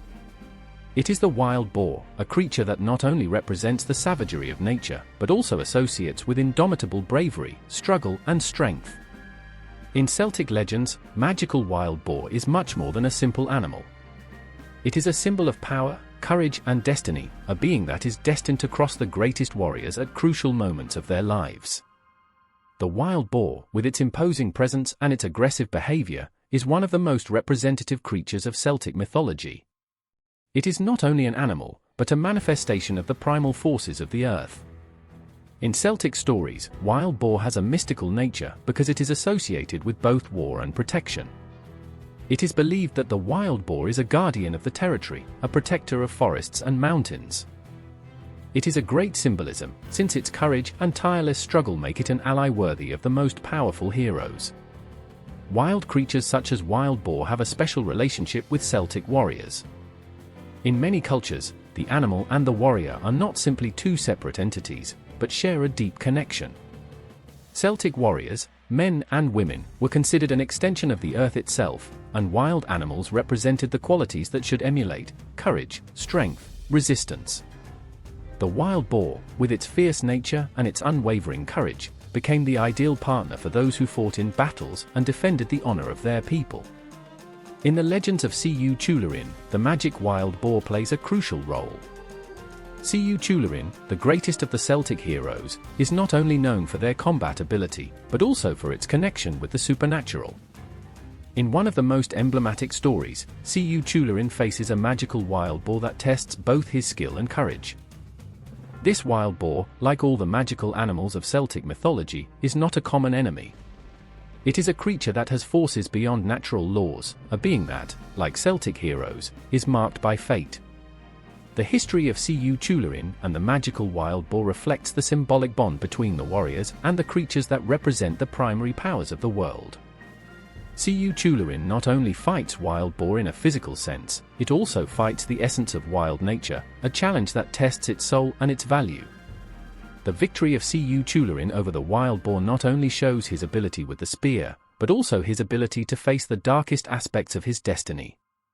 The wild boar, in this context, is not only a beast to overcome, but a proof of heroism, a manifestation of the indomitable force that resides both in the warrior and in the animal.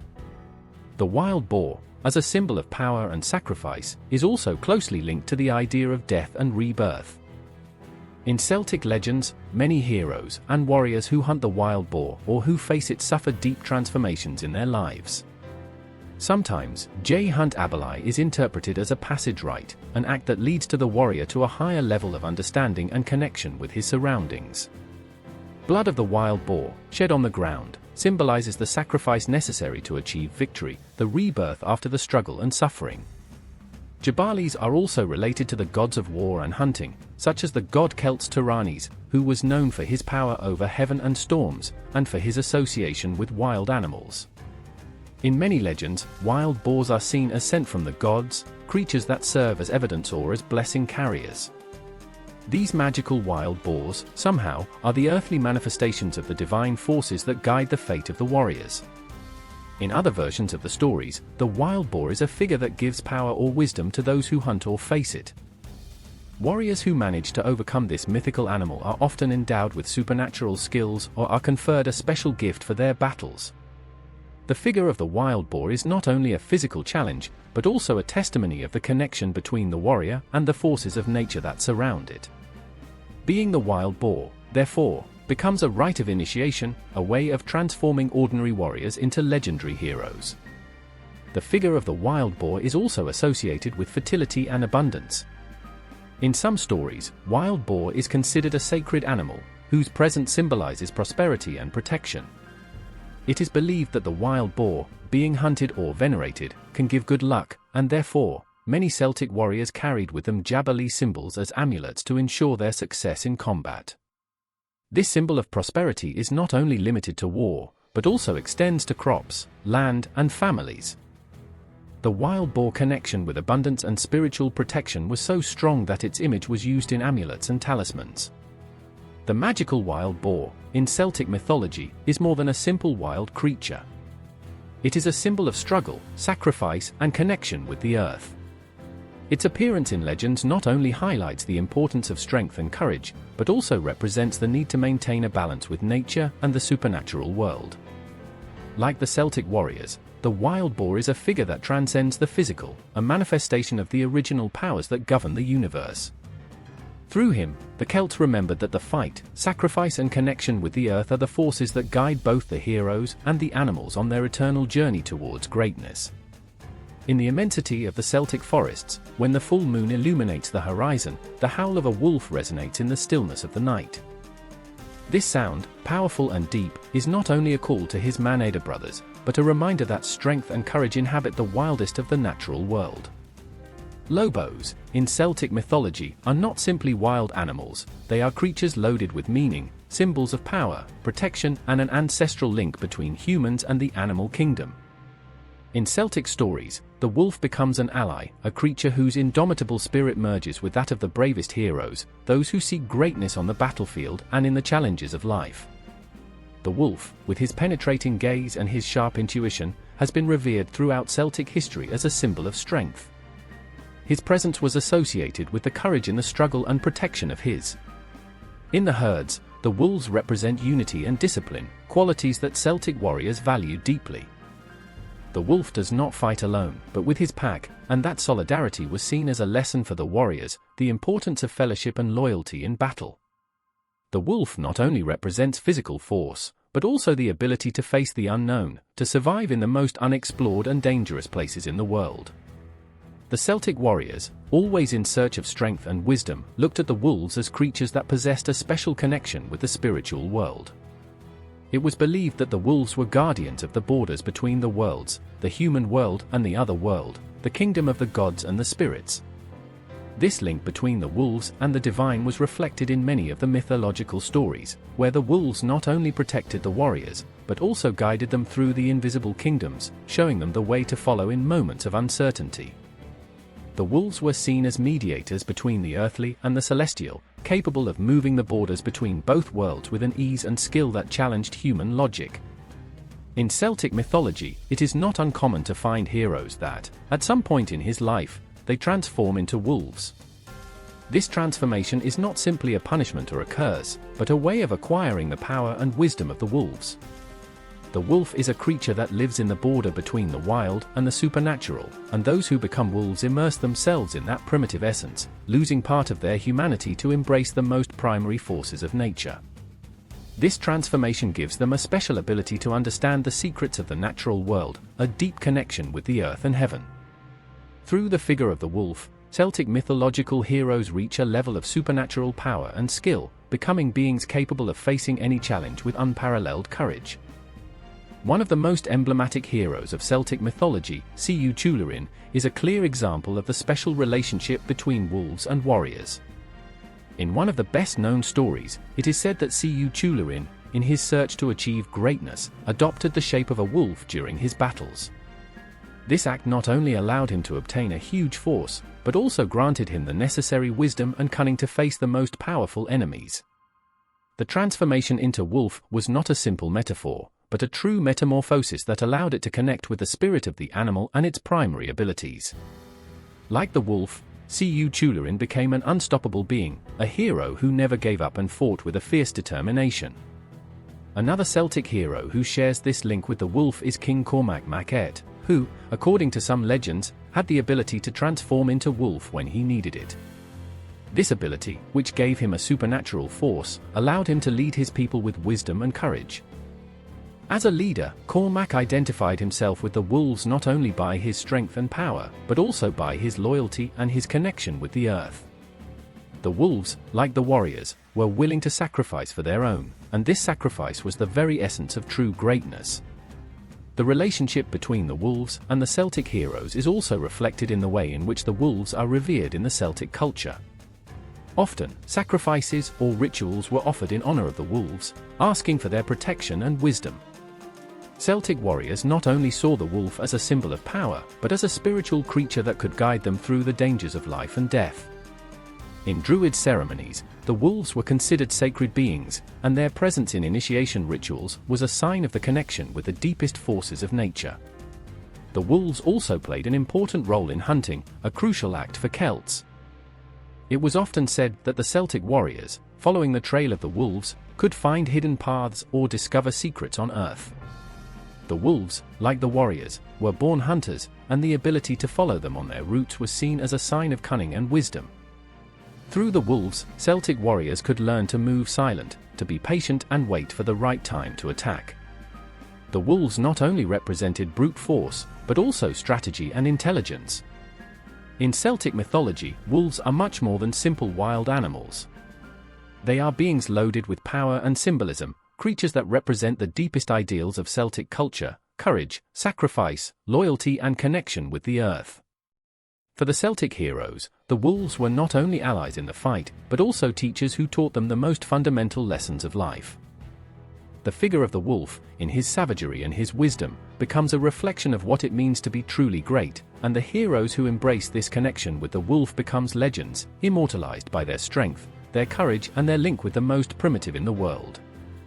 In the stillness of the deepest forests, where light is barely filtered between the treetops and the breeze whisper forgotten secrets, there is a creature that has captured the imagination of humans since time immemorial.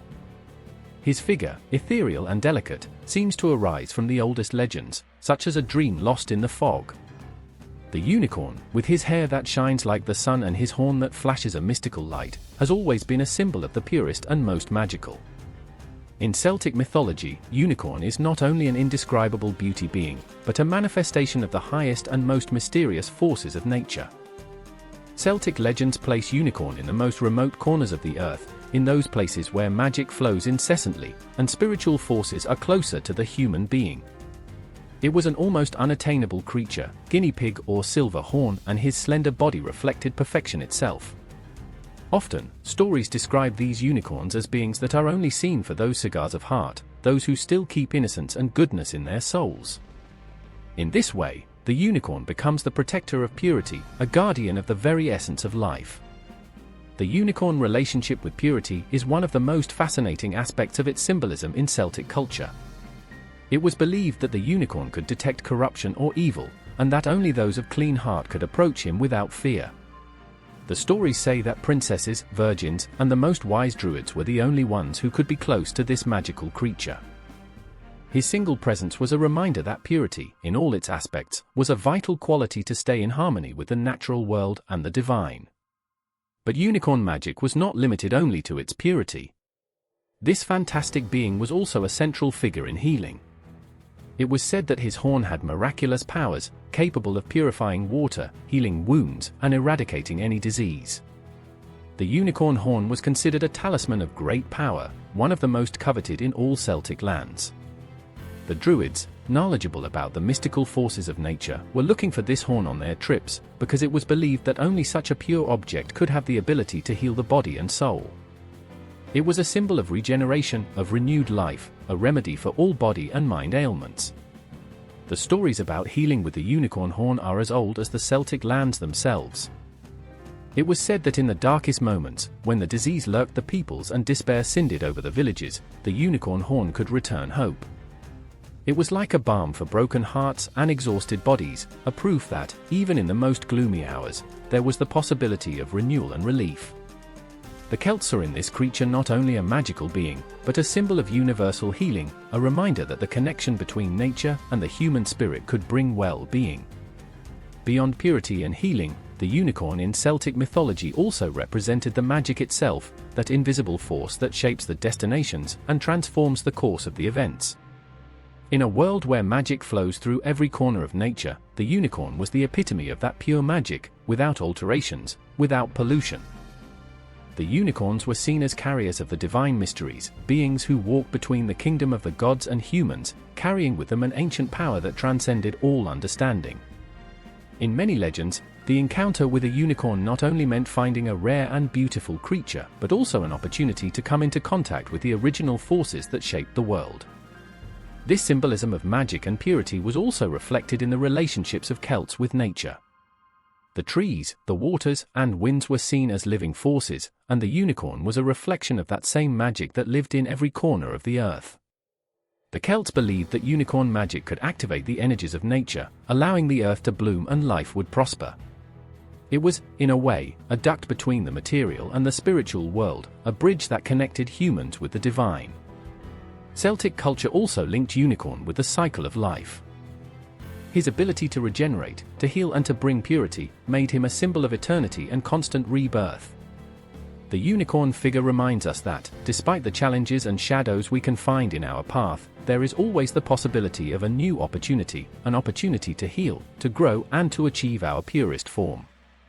In legends, unicorn was not only a being that healed others, but also represented the hope that life itself could be restored, renewed, and transformed. Stories about unicorn, although mysterious and full of magic, also have a deep and universal message. They teach us about the importance of purity in our hearts, the need to seek both physical and spiritual healing, and belief in the invisible forces that guide our lives. In Celtic culture, unicorn was not simply a mythical creature, but a symbol that spoke directly to the human soul, reminding us of the eternal connection between the natural world, the spirit, and the divine. Through his presence, he invited us to dream, to believe in the impossible, and to find the magic that resides in the deepest corners of our existence. In the darkness of the night, when the moon shines in the alto and the mist cover the solitary paths, the sound of some helmets echoing in stillness can be the omen of something terrifying. A black horse, as dark as the night, galloping incessantly, leading to his rider, whose presence is more frightening than any nightmare. This rider has no head, his empty neck drips dark blood, and his eyes, or what remains of them, shines with an infernal fury. The Dullahan has arrived. In Celtic mythology, its appearance is an unmistakable omen: death is close. The figure of Dullahan has been present in the Celtic legends for centuries, a being so scary that their only mention made people shudder with fear. In stories, Dullahan is not simply a spectrum or more spectrum. It is the very personification of death, a messenger who travels through the world, bringing fatality.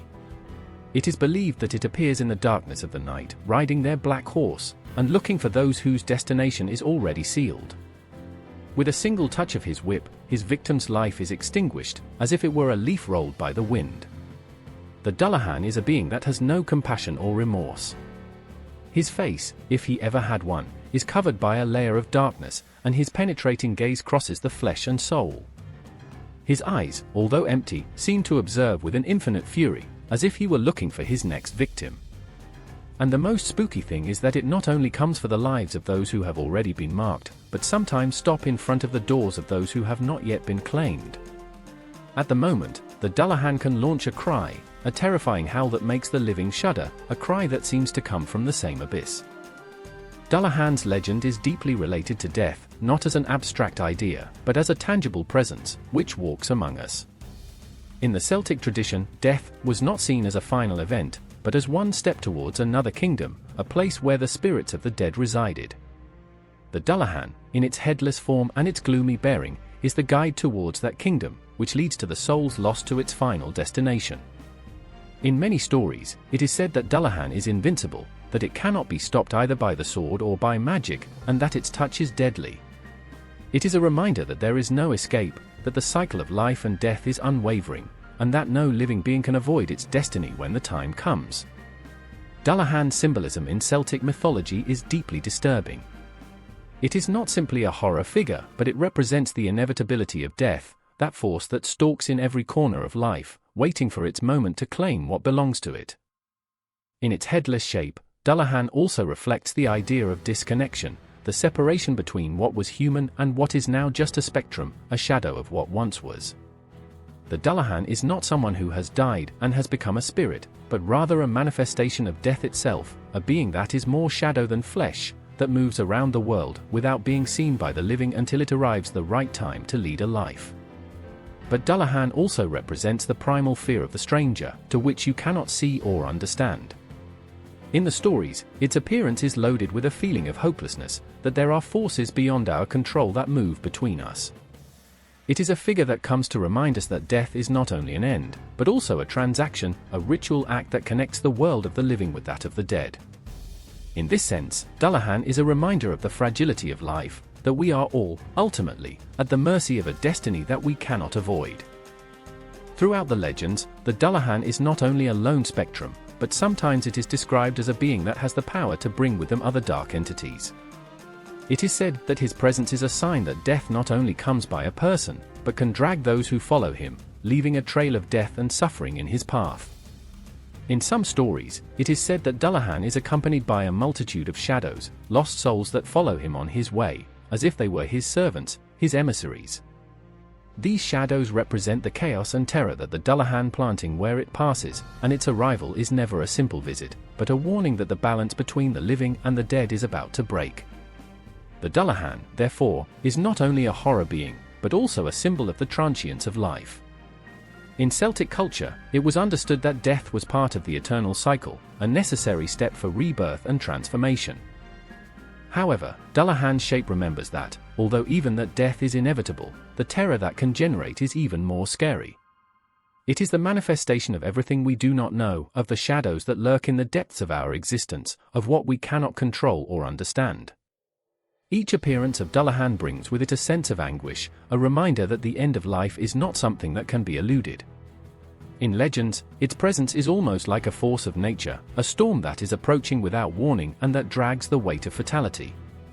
When its shadow is projected on a town or a family, people know that the moment has arrived. Death does not always come in the form of a fearsome being, but when Dullahan appears, everyone knows that what is about to happen is irreversible. In the disturbing silence of the night, when the whispers of the wind seem to take shapes and the shadows acquire their own life, the Celts told stories about the beings that lived in the dark corners of the world. These creatures were not only the product of the imagination, but reflections of the deepest fears, of the invisible forces that stalked when the light of day disappeared. Among these mysterious entities were the Shaneks and the night creatures, beings that, according to legends, walked among the living with intentions that few could understand and many feared. The Shaneks were small beings linked to nature and the underworld, protectors of sacred places and, at the same time, playful spirits with a dark side. These tiny guardians not only cared for forests, rivers, and mountains, but could also be ruthless with those who showed disdain or lack of respect for the natural world. If someone disturbed their domains, the Shaneks did not hesitate to punish with disappearances, confusion and, in the most extreme cases, taking the souls of those who offended them. It was said that, in the dark, these little beings became more active, using the night as their mantle to move among humans and havoc. The shadows were another recurring element in Celtic legends. These were not simple light projections, but entities with their own will. Some stories describe them as fragments of the underworld who escaped to the world of the living, bringing with him a cold and heavy air. These shadows stalked the unsuspecting, waiting for the right time to invade their minds and hearts. It was said that those who remained too long in solitude during the night ran the risk of being claimed by these dark entities. The silence of the night, so comforting for some, could be the refuge of these shadows, which they observed patiently, looking for weaknesses in the human spirit. The horror stories about night beings were not simply stories to scare children before sleeping, they had a deeper purpose. They represented the uncertainties and collective fears of a community that lived in constant contact with nature and its mysteries. For the Celts, the night was an ambiguous space, where the natural and the supernatural were intertwined, and where the creatures of darkness could move freely. It was the time when the limits between the worlds were blurred, allowing the spirits, the shadows, and the Shaneks to interact with the living. Often, the Shaneks were represented as naughty, but their ability to cause terror was undeniable. There were stories of travelers who entered the forests at dusk and never returned. According to legends, it was the Shaneks who caught them, taking them to the underworld or making them miss forever in a maze of shadows and fears. These stories not only talked about the ferocity of the Shaneks, but also about the connection between darkness and the stranger. The roads illuminated by the moon became dangerous territories, where each noise was a warning and every shadow a possible danger. On the other hand, night creatures were also associated with the underworld, the place where the souls of the dead resided and where the most powerful and feared forces of the universe lived. It was believed that some of these creatures were sent from the underworld to fulfill specific tasks, such as collecting souls or sowing chaos among the living. Among them, there were beings described as winged figures, with eyes that shone in the dark and claws that could tear the soul itself. These were not simple animals or beasts, but manifestations of the power of death and transition between the worlds. The Celts understood that these creatures, although fearsome, were part of a larger balance. They represented the forces that maintained the connection between life and death, between day and night. The Shaneks and the night creatures, although often seen as male voles, also fulfilled important roles within mythology. They were guardians of secrets, protectors of the mysteries, and constant reminders that nature and the spiritual world should not be taken lightly. But not all stories ended in tragedy. There were those who claimed to have negotiated with these creatures, winning their favor by showing respect and understanding towards the natural world and supernatural forces. The Druids, in particular, were known for their ability to communicate with the Shaneks and other night entities, using their knowledge to appease their anger or divert their attention from humans. However, for most people, these creatures remained a reason for fear, a constant reminder that darkness was not only the absence of light, but a place full of life, magic and dangers. The fear of Shanneks and night creatures remains a living part of the Celtic legacy. These stories, transmitted from generation to generation, not only talked about supernatural beings, but also of the complex and often tense relationship between humans and the unknown world. In each shadow, in every whisper of the wind, his presence felt, reminding us that, although the night may seem calm, there is always something more stalking, waiting for the right time to show. The war in Celtic mythology was not simply a confrontation between men, weapons, and strategies, it was a sacred ritual, a field where the forces of destiny and the divine manifested themselves with brutal intensity. In the midst of this chaos, there was a presence that inspired reverence and fear, the Morrigan, the three sisters goddesses of war and death, figures of immense power, always wrapped in a halo of mystery and terror. The Morrigan were three in one, Badb, Mocha, and Nemain. Together, they formed a divine triad that embodied destruction, transformation, and destiny. Each one looks unique, but together they merged into an indivisible force. It was said that they were able to adopt multiple forms, and one of the most disturbing was that of a crow or rod, which flew the battlefields. His arrival announced death and chaos, but also the inevitability of change, an essential part of the life cycle. Badb, known as the Battle Crow, was the personification of fury and destruction. When he appeared in heaven, his brazen resonated as an omen of imminent death. The Celtic warriors, hearing that sound, knew that the combat that was coming would not leave survivors. Badb not only watched the battle, but fostered it, sowing confusion and panic in the enemy ranks. It was said that his eyes could cross the minds of men, sowing death visions and defeat.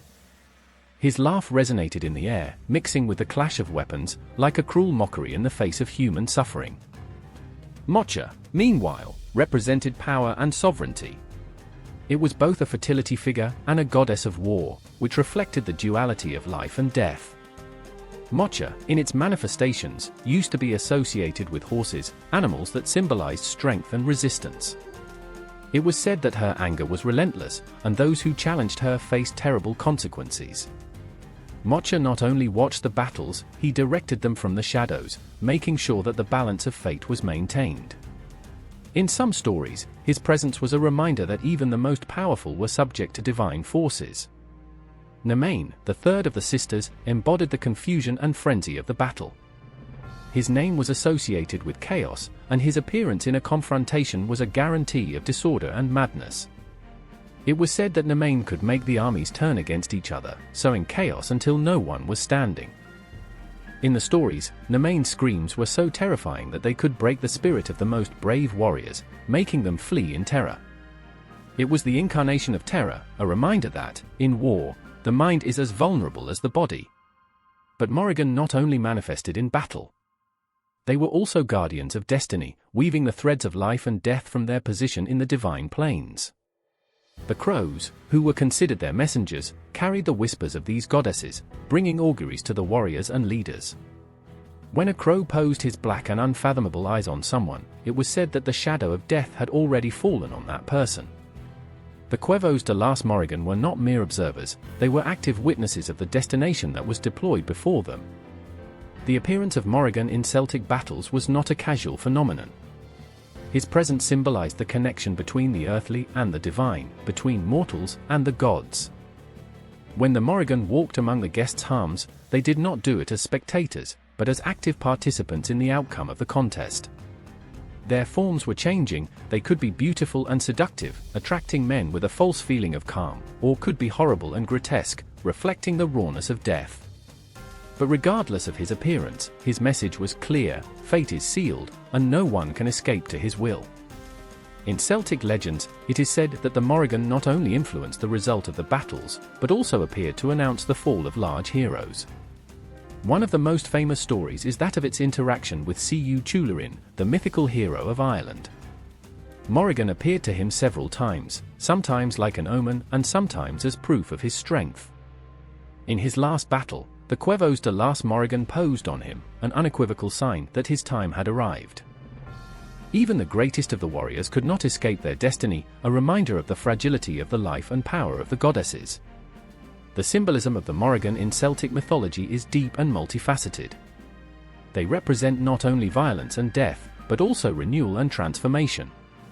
In their role as goddesses of war, they not only destroy, they also allow something new to arise from ashes. Morrigan are not figures of evil, but necessary forces in the balance of the world.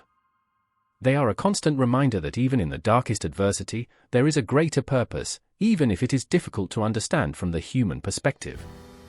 The presence of the Morrigan in the Celtic legends is still disturbing and fascinating. They are goddesses of war and death, but also of change and continuity.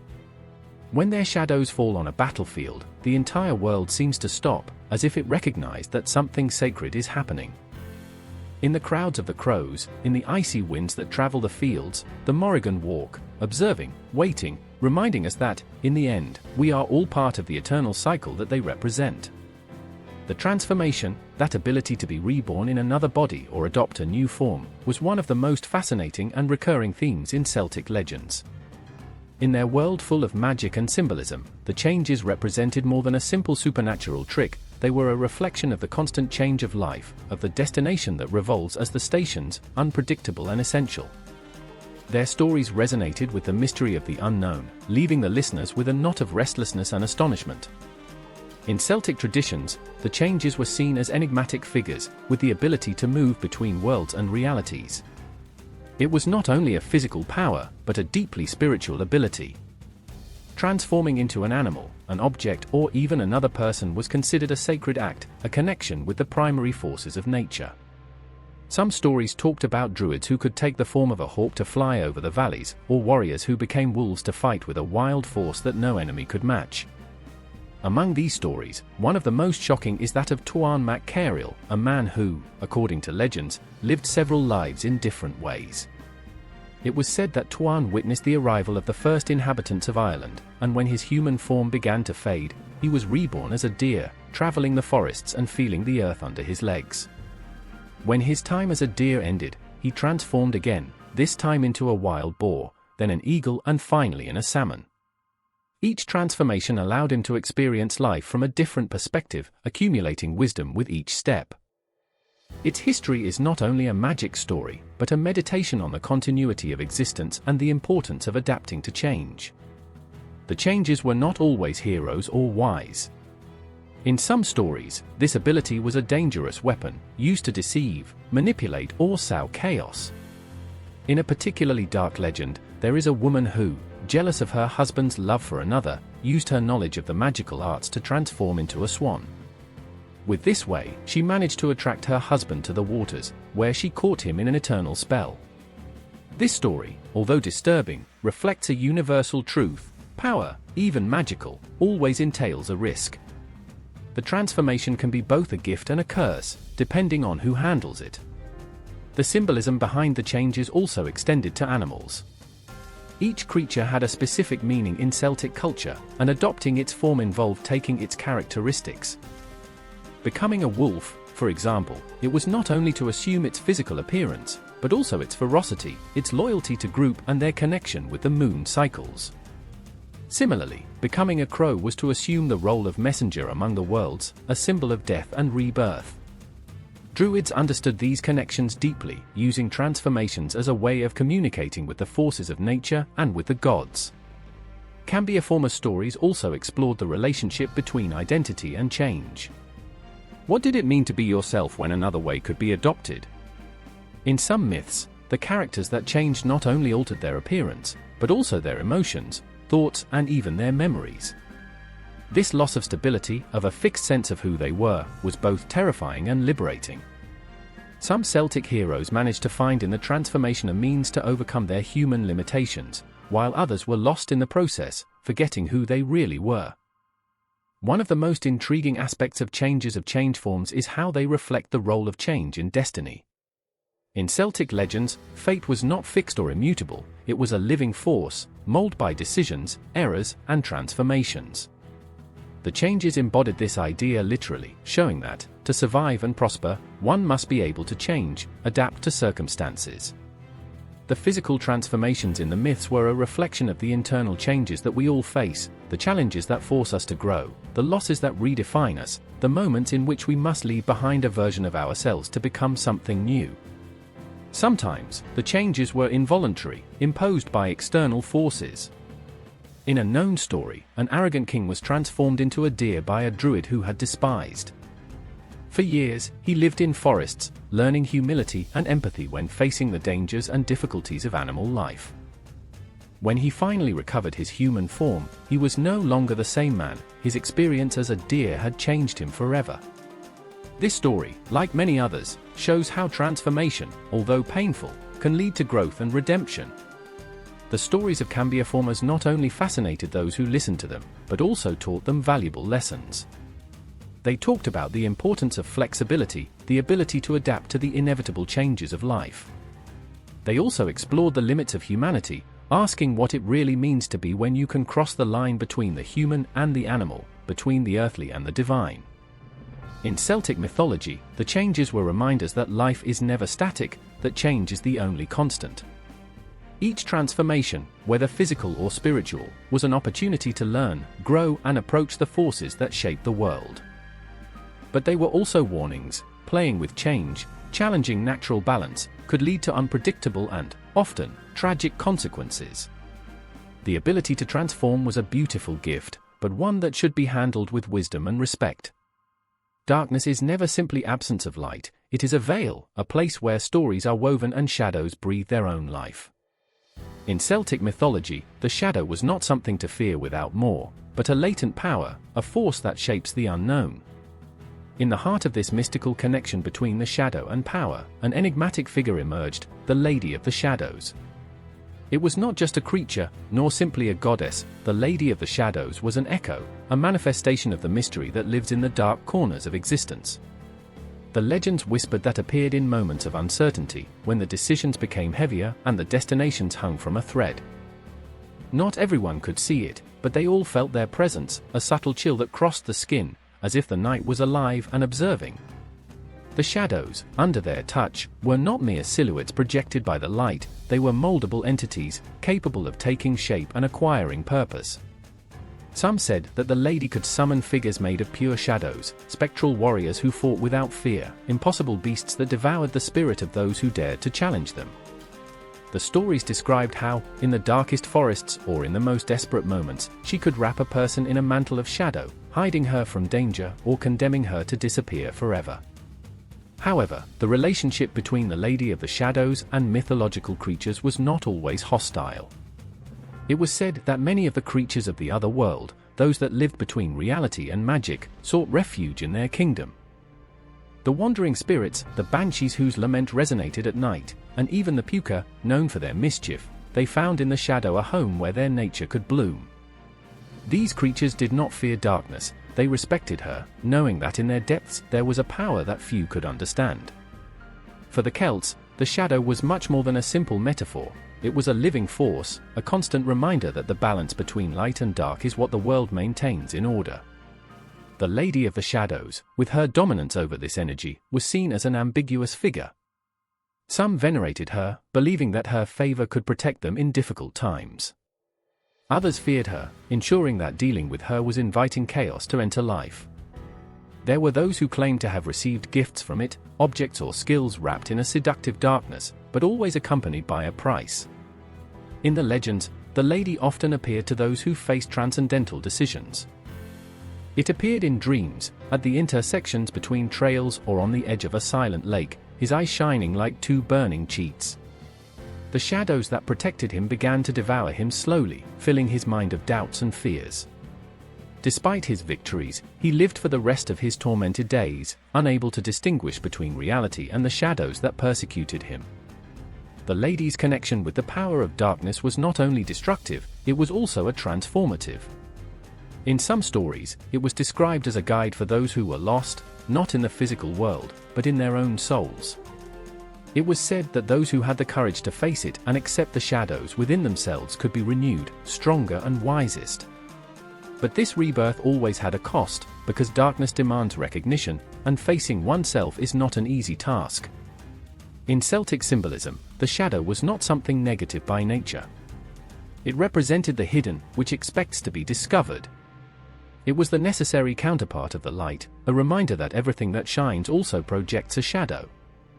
The Lady of the Shadows embodied this duality.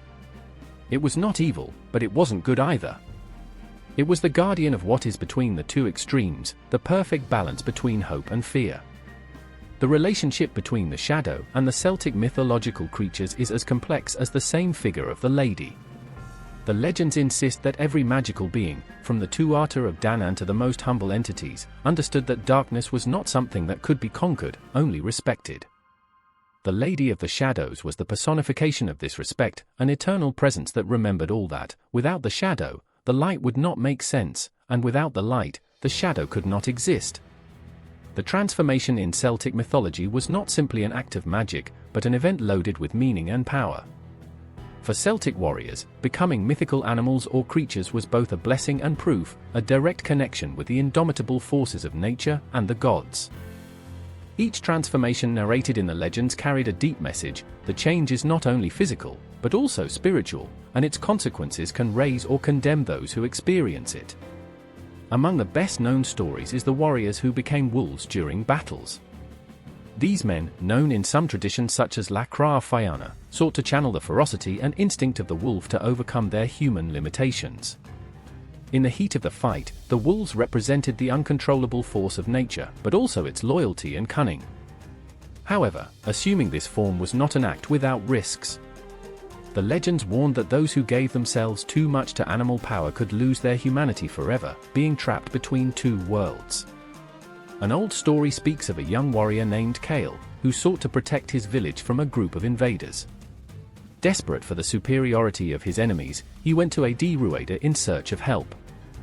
The druid offered him a transformation ritual, allowing him to adopt the form of a wild boar, one of the most respected creatures by his strength and resistance.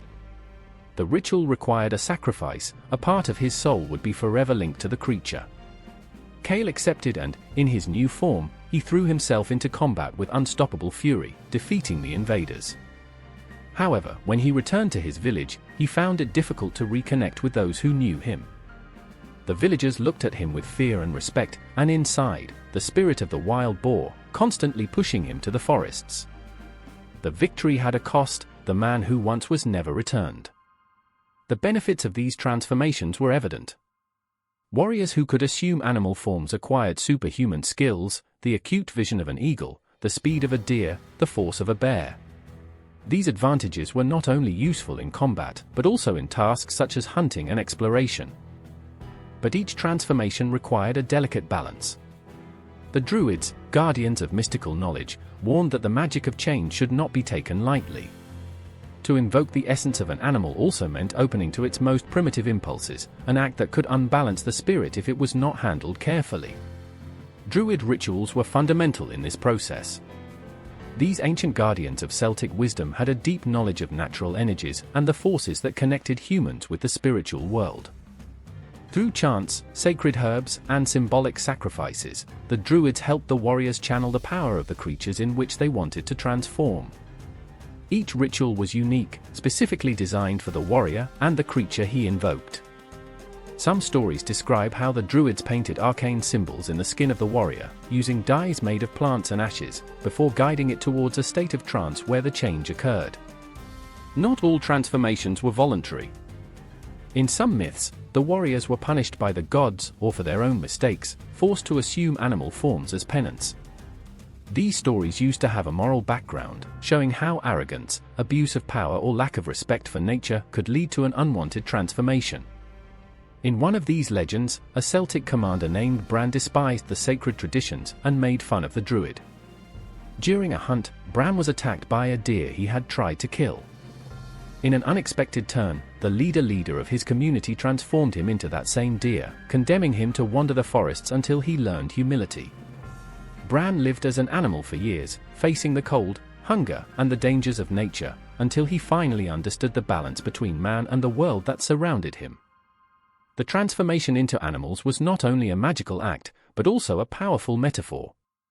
It represented the deep connection between humans and nature, the idea that, in essence, we are part of a major whole.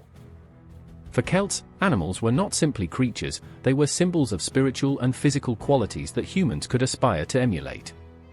Transforming into an animal was a way to transcend the limitations of the flesh and approach the divine forces that mold the world.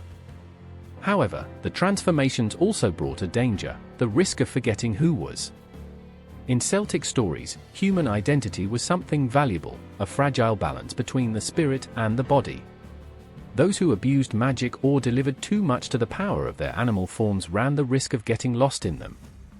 It was not uncommon to hear stories of warriors who, after transforming, could not or did not want to return to their human lives, preferring the wild freedom of forests. The legacy of the change forms is still alive in Celtic traditions and stories. They are reminders of courage and strength, but also of the sacrifices and lessons that come with power. His stories are imbued with a fascinating duality, the desire to overcome human limits and the need to respect the balance that keeps us connected to the world.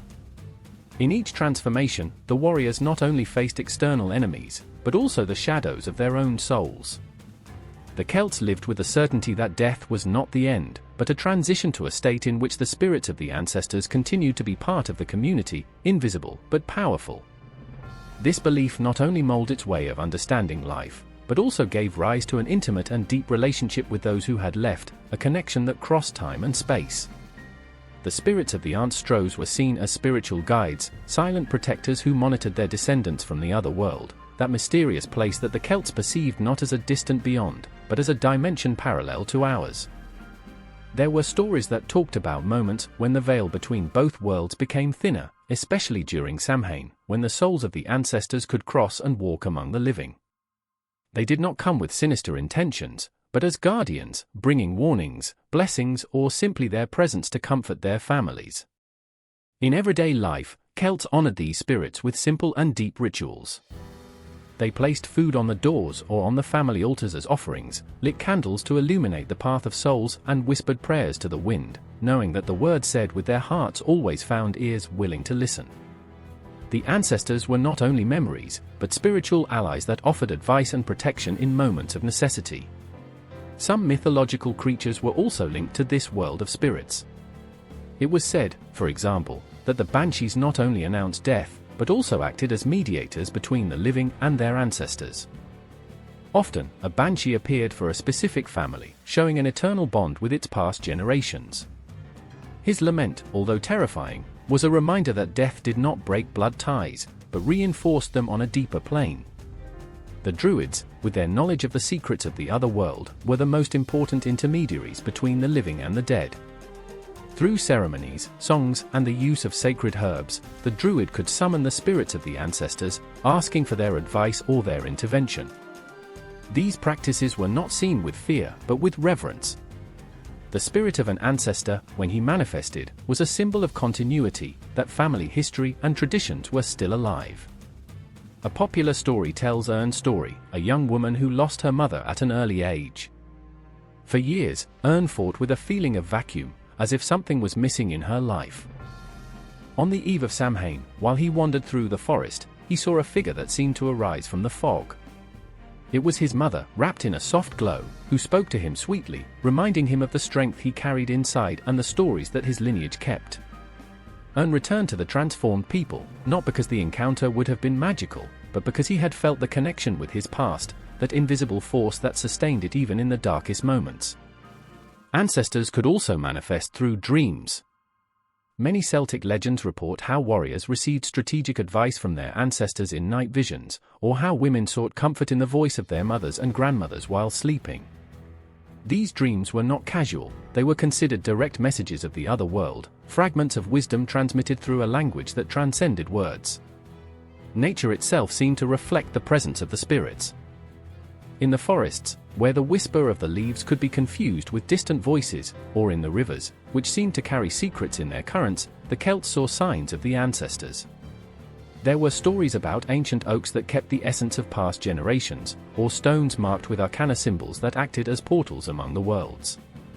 The birds, in particular, were common messengers of the spirits, with the crows and the owls being the most associated with the souls of the dead. Not everything meets the spirits of the ancestors was serene. In some stories, souls could return loaded with anger or pain, especially if their descendants had forgotten their duties towards them or if an injustice had not been repaired. These manifestations were warnings, called to action to restore balance and honor the memory of those who had built the present with their lives. The figure of the ancestors not only inspired respect, but also a sense of belonging and responsibility. For the Celts, every act, every decision made by an individual, was connected to those who came before and those who would come later. The spirits of the ancestors, with their constant presence, reminded the living that life was an endless chain, and that their links were strengthened by keeping traditions alive, telling the stories, and honoring the legacies. The link between the Celts and their ancestral spirits was a reflection of their worldview. Everything was interconnected, and time was not linear, but a circle where the past, the present and the future were intertwined. In this fabric, the ancestors were the threads that kept the tapestry together, an invisible force or palpable that continued to guide, protect and transform their descendants. In the ancient Celtic forests, where the fog slides between the trees and the sun's rays barely manage to cross the dense grasses, it is said that the elves and the spirits of the forest inhabit. These small, cunning, and often unpredictable beings were not simple inhabitants of nature, they were their guardians, invisible protectors of a world where life and magic were intertwined in ways that humans could barely understand. The elves, according to legends, were creatures linked to the most primary elements of the forest. It was said that his eyes shone like gems under the moonlight and that his laughs, sometimes soft and other mocking, could be heard among the bushes. They were known for being as naughty as wise, offering help only to those who demonstrated respect for nature and the forces that inhabited it. For the Celts, meeting an elf was not a trivial event, it was a moment loaded with meaning, a test to demonstrate whether one was worthy of the blessings of the forest or worthy of their punishments. The elves were teachers in moving between the limits of the physical and the spiritual world. In many stories, they acted as messengers between mortals and invisible forces, carrying warnings, teachings, or challenges. But his help was rarely direct. If a lost traveler in the forest requested guidance, the elf could point out the right path with a subtle gesture, although with the condition that the traveler offered something in return, a word of thanks, a song, or even a small object as a tribute. Not complying with these unwritten rules could result in an endless night of wrong turns, listening to how the elves were lost in the distance. The connection of the goblins with the spiritual world was deep. It was said that they were the guardians of the secrets of the trees, who knew the language of the roots and the murmur of the wind. The druids, who respected and studied natural forces, often considered the elves as allies in their rituals. There were stories about how the druids gathered in clear classes, patiently waiting for the elves to show them the places where the sacred mistletoe was growing or the water sources with healing properties. However, even the druids knew that the elves did not tolerate arrogance. Only those who approached with humility and reverence could gain their trust. Among the best-known legends is that of a lumberjack named Fion, who once entered a prohibited forest in search of wood. Ignoring the warnings of the elders of the town, Fion cut an old tree, believing that its size would give enough firewood for winter. That night, while sleeping, he was awakened by a murmur. In front of his bed was a group of small beings, with bright eyes and serious expressions. They were the elves of the forest, who accused him of having destroyed the home of hundreds of creatures. As punishment, they took him to a dark corner of the forest and left him there. Fion, repentant and scared, apologized, promising never to harm nature without need. The elves, satisfied with their repentance, guided him back home, but not before marking his skin with a symbol that would remember his debt to the forest forever. In addition to the elves, Celtic forests were full of other spirits. Some were peaceful and shy, such as Syll, small entities that lived in flowers and leaves, taking care of plant life. Others, on the other hand, were darker, fierce protectors of certain sacred places. It was said that these spirits, if they were disturbed, could cause sudden storms, collapse trees, or make the roads change, catching intruders into a green maze. The meetings with these creatures were transformative events. A woman named Aisling, according to an old story, found a clear full of bright fungi one night while looking for medicinal herbs. Fascinated, she knelt to observe them, but before she could touch one, an elf appeared, warning her that those fungi were a sacred circle, a door to the other world. Aisling, scared but also grateful for the warning, left a small offering of bread and returned to his people, where he later told the story with so much detail that the Druids created a ritual in honor of the place. These stories not only talked about the encounters with the elves, but also of the respect that the Celts felt for nature and their mysteries. The forests were not simply landscapes, they were living places, full of energy and beings that shared the same land as humans. Each tree, each stream and every rock had a spirit, and the elves were the ones who made sure that the immortals will remember this sacred balance. But not all mortals understood this connection. The greedy hunters, the arrogant travelers and the reckless libators often found the darkest side of the elves. Some returned to the town with stories of how they had been persecuted by mocking laughs and shadows that they could never reach. Others never returned, their names whispered as warnings for future generations. The goblins and the forest spirits were more than guardians, they were the living reminder that nature had its own order, one that humans had to respect. His presence, although often invisible, felt in every corner of the forest, in the whisper of the wind, in the creak of the leaves, and in the stories that the Celts told the heat of the fire, making sure that their children also understood the delicate balance that sustained his world. In the battlefields where the echo of the drums echoed as the lands beat and the cries of the combatants rose towards the sky, the Celts believed that not only the living participated in the contest. The spirits of the fallen warriors, those whose blood had fertilized the earth in the name of their people, remained present, transforming invisible protectors and guides for the living. These spirits were not distant figures, his presence was felt in each gun raised, in each banner waving and in each breeze that touched the faces of the combatants. The Celts deeply honored their fallen warriors, seeing them not as sad shadows of what they were, but as powerful forces that continued to fight for their people from the other world. These spirits were considered protectors, guardians who intervened at critical moments to ensure victory or to warn about imminent danger. It was said that in the nights before the great battles, the Druids could feel the presence of these spirits, whispering them in dreams or briefly appearing in the flames of the fires to share their wisdom. One of the most told in the villages was Ewan el Ordaz, a legendary warrior who fell defending his people against an unexpected invasion. After his death, stories began to emerge from how his figure appeared in the battlefields when his teammates were in danger. A flash of his armor, a roar that resonated in the wind, or an arrow that seemed guided by an invisible hand were signs that Ewan was still fighting. His name became synonymous with courage, but also of eternal loyalty, a promise that the sacrifice of a warrior was not the end, but a transition towards a new way of protecting. In addition to the spirits of human warriors, there were mythical creatures directly linked to the heroes and battles. Among them, the crows and the wolves stood out as spiritual allies. The crows, especially those associated with the Morrigan, goddesses of war and death, were seen as messengers between the living and the fallen. When a crow perched on the body of a warrior, it was not a sign of defeat, but a sign that the spirit of the combatant was collected and taken to the other world to join the ranks of the invisible protectors. The wolves, on the other hand, symbolized the ferocity and indomitable spirit of the warriors. In some legends, it was said that certain heroes, after dying in combat, returned as spectral wolves to guide and protect their people. These wolves were not simple animals, his eyes shone with a supernatural light, and his presence inspired both fear and hope. Seeing one of these wolves in the distance before a battle was considered an augury of victory, as long as the army would fight with honor and justice. Celtic rituals reflected this deep connection with warrior spirits. Before a battle, the Druids performed ceremonies to invoke the fallen, asking for strength and guidance. These ceremonies included symbolic songs and sacrifices, such as the burning of oak branches or the offering of sacred drinks. It was believed that when making these offerings, the living showed their respect for the dead and established a spiritual bond that strengthened the entire army. Not all encounters with warrior spirits were inspiring. Some stories talked about restless spirits, those who could not find rest due to betrayals, dishonorable defeats, or unfulfilled promises. These spirits wandered through the battlefields, throwing heartbreaking shouts that could freeze the soul of those who listened to them.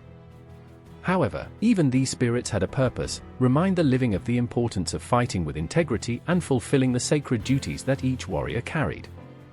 In the story of Mael, a young soldier who had fled from the camp or battle for fear, it is said that he was persecuted by the visions of his fallen companions. One night, while sleeping in a forest clearing, he dreamed of them. In his dream, they surrounded him, not to reproach him, but to remember his duty. They showed him scenes of his sacrifices and told him about the importance of protecting his. Upon awakening, Mael returned to the front, carrying with him the value that his dead companions had infused him. His return not only redeemed it, but inspired the entire army to fight with renewed determination. The warrior spirits and the creatures that accompanied them were a constant reminder that the war, although brutal and devastating, also had a sacred appearance for the Celts. Each battle was more than a physical confrontation, it was a time when the past and the present were, where the living and the dead struggled together for a shared purpose. The fell warriors were not forgotten, but became invisible pillars of strength, joining their people with a link that even death could not break. In the stories transmitted by the fire, the warrior spirits were not figures of fear, but of hope. They represented the immortality of the spirit and the continuity of Celtic values, courage, loyalty, and the eternal connection between the living and the dead. And although the battlefields were empty at dawn, the echoes of their presences continued to resonate, reminding all that the fallen warriors never really abandoned their people. The flames of fire, dancers, and live were for the Celts much more than a heat source or a transformation tool. They were a sacred element, bearer of life and death, creation and chaos. Among the burning flashes and ashes that rose to heaven, they saw a world inhabited by magical creatures, entities that represented the indomitable force of fire. These creatures, wild and powerful, not only symbolized the ability to purify and renew, but also the destructive potential that everything could consume in its path. The fire was the heart of the Celtic communities. Around the bonfires, the stories of the ancestors were told, sacred rituals were held, and important decisions were made. However, he was also the home of mythical beings who embodied their dual nature. One of the most feared and venerated was the flaming salamandra, a creature that, it was said, arose from the most intense embers. Its form was changing, sometimes it looks like a lizard wrapped in fire, sometimes a dancing spirit that moved between the flames. Those who saw it said that it brought with it warning messages or blessings, depending on the purity of the heart of who would find it. An old legend tells the story of a blacksmith named Bran, famous for his ability to work with metals and forge weapons that never failed in battle. One day, while working during a storm, the flames of his forge began to take strange forms. Among the embers, a flaming salamander emerged that spoke to him with a voice like the crunch of the wood when burned. The creature offered him a pact: he would teach him the secrets of eternal fire in exchange for a promise to always respect nature. Bran accepted, and from that moment, his creations were not only weapons, but also works of art that seemed to contain the same essence of fire. However, the day he broke his promise by cutting down a forest to feed his forge, Salamandra returned and consumed everything he had built, reminding him that the fire could be both an ally and an implacable enemy. Among the creatures of fire, there was also talk of the dancers of the flames, ethereal spirits that appeared during the sacred rituals. The Druids believed that these beings represented the wills of the gods, moving between smoke and heat to observe mortals. During the Beltane festivals, when large bonfires were lit to mark the beginning of summer, the Celts left offerings to the fire, waiting for the dancers to accept them and bless crops and families. But if the spirits perceived dishonesty or selfish intentions, the flames were suddenly turned off, leaving the people in cold and fear. The fire was not only present on earth, but also in heaven. Lightning and rays, considered sparks of the battle between gods, were linked to powerful creatures such as fire stems. It was said that these mythological horses galloped through the storms, their burning crines illuminating the night while dragging celestial war cars. The Celtic warriors, before entering battle, often invoked these creatures to ask for strength and courage, believing that their incandescent energy could be channeled through their own actions. The real action of the Celts with fire also included its destructive appearance, personified in the demons of the ash. These creatures were feared as carriers of destruction, appearing after devastating fires to sow chaos. It was said that the demons of the ash were entities born of the resentment, capable of taking shape in the still hot coals of a recent fire. His arrival was a reminder that the fire, when he was not respected or understood, could destroy both nature and those who depended on it. However, the Celts not only feared on fire, they also venerated him as a transformation force. The purification rituals, in which the sick or the afflicted passed between two fires, were a common practice. At that time, it was believed that fire creatures acted as guides, consuming the disease or discomfort and returning the person to balance. The Druids, in particular, were known for their ability to interpret the messages of the fire, reading the forms of flames and sparks to understand the wills of the other world. A moving story tells how a woman named Ian, desperate to save her sick son, lit a small bonfire deep in the forest and begged help to the spirits of the fire. When the flames began to burn with an unusual color, a dancer of the flames appeared and touched the child's forehead with a warm light. At dawn, the child was healthy, but Ian's hands wore slight burns marks, a reminder that the fire always asked for something in return.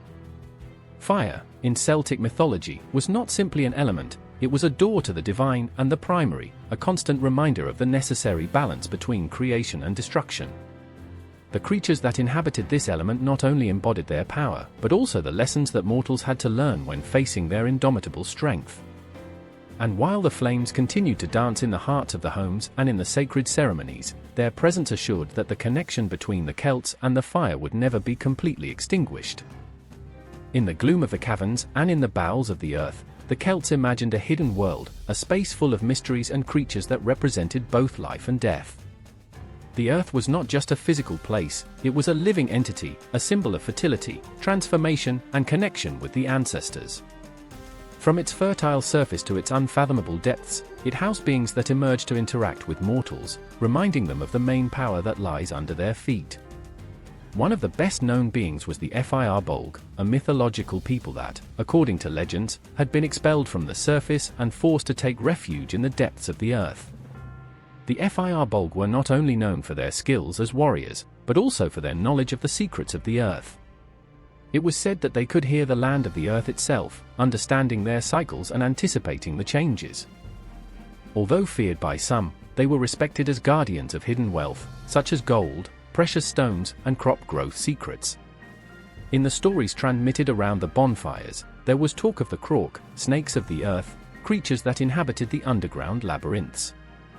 These beings were feared for their ability to move without being seen, emerging only to protect the sacred places of nature.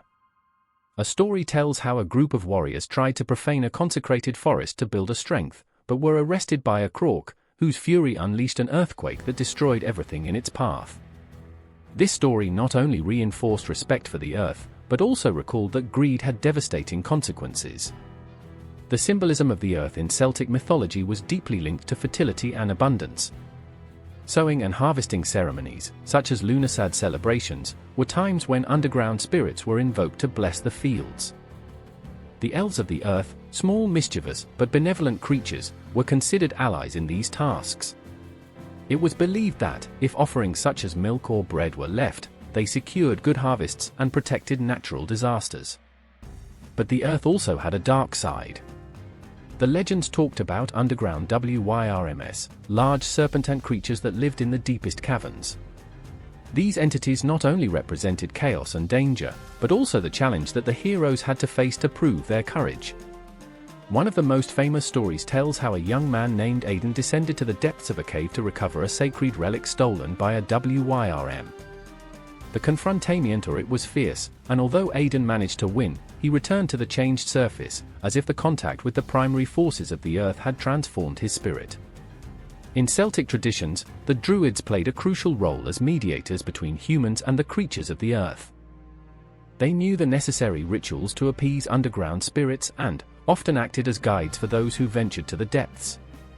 One of the best-known rituals was that of the Sacred Rock, a ceremony in which stones carved with magical symbols to the earth were offered to ensure their protection and fertility. Among the most fascinating creatures were the guardians of the mounds, spirits that protected the burials of the ancestors. The mounds, funeral mounds built to honor the dead, were considered portals to the other world. It was believed that the guardians were the same ancestors who, in their spiritual form, watched over the living and assured that the sacred places were not desecrated. Those who dared to disturb a mound without permission faced the wrath of these protectors, who could manifest themselves as light figures or shadows that infused a paralyzing fear. The earth, with its ability to nourish and destroy, was closely linked to the cycle of life and death. Underground creatures were not only symbols of power, but also reminders that humanity depended on Earth in all its forms. Each cave, each tunnel, and every mound had its own history, its own connection with the myths that kept alive the relationship between mortals and the sacred. And in the silent nights, when the sounds of the world seemed to be swallowed by the earth itself, some claimed to hear the whispers of these creatures, a mixture of warning and promise. Maybe they were the firbolg communicating from their hidden kingdoms, the elves playing between roots, or the guardians watching from the shadows. The earth was alive, and those who respected their strength found not only protection in it, but an eternal echo of the stories that wove their connection with the divine. The wind was never just an invisible current for the Celts. It was a powerful force, a whisper of the other world, a medium through which the gods and winged creatures manifested themselves in the mortal kingdom. For them, the wind not only brought changes in the weather, but transported the messages of the spirits, the omens of the gods, and the echoes of the ancient battles. Aerial creatures, which dominated winds and air currents, were seen as beings of great power, capable of altering the course of life and death with their simple presence. Among the most venerated creatures were the heavenly eagles, winged beings that, as it was said, were the eyes of the gods. These eagles were not only gigantic, but they possessed the ability to see beyond time, reaching the secrets that were hidden in the heights. They were the messengers of the gods, sending warnings or blessings to those who deserved them. It was said that the beating of their wings could change the course of the winds, and that its song echoed in the air like the sound of a distant thunder. In the oldest legends, it is told how a young warrior named Ailill, destined to be the leader of his tribe, was guided by one of these eagles during a dangerous journey. At first, the warrior felt lost, caught in a maze of winds and storms. But the agile creature appeared on top, cutting the wind with its wings and showing the road. Ailill, following the direction of the eagle, not only found his destiny, but also won the blessing of the gods, who, according to legend, gave him a vision of his glorious future. However, aerial creatures were not always benevolent. At the other end of the balance, the low wind represented chaos and destruction. These spirits, linked to the darkest air, took the form of shady beings, with black wings that seemed to absorb light itself. The low wind were feared for their ability to generate storms that swept everything in their path. They were not easily seen, but their presence was announced by a sudden change in the wind, a heavy and loaded air that foreshadowed disasters. In the Celtic stories, it was said that if one was with them, he never returned, because their winds dragged the victims towards the abyss without return. The wind, in Celtic mythology, was as intimately linked to war as it was to nature. The winds of the battle, entities that took shape in the intensity of the fight, rose when the warriors faced in combat. It was believed that these winds not only increased the ferocity of the battle, but also decided the fate of the fighting. In some warriors, in their search for power, invoked these winds to gain strength and speed, while others feared their presence, knowing that they only brought destruction. The Druids, with their ancestral wisdom, were responsible for reading the signs in the wind before each battle, trying to foresee their result. A popular story tells how, during a great war between two tribes, a druid climbed to the top of a mountain and raised his hands towards the sky.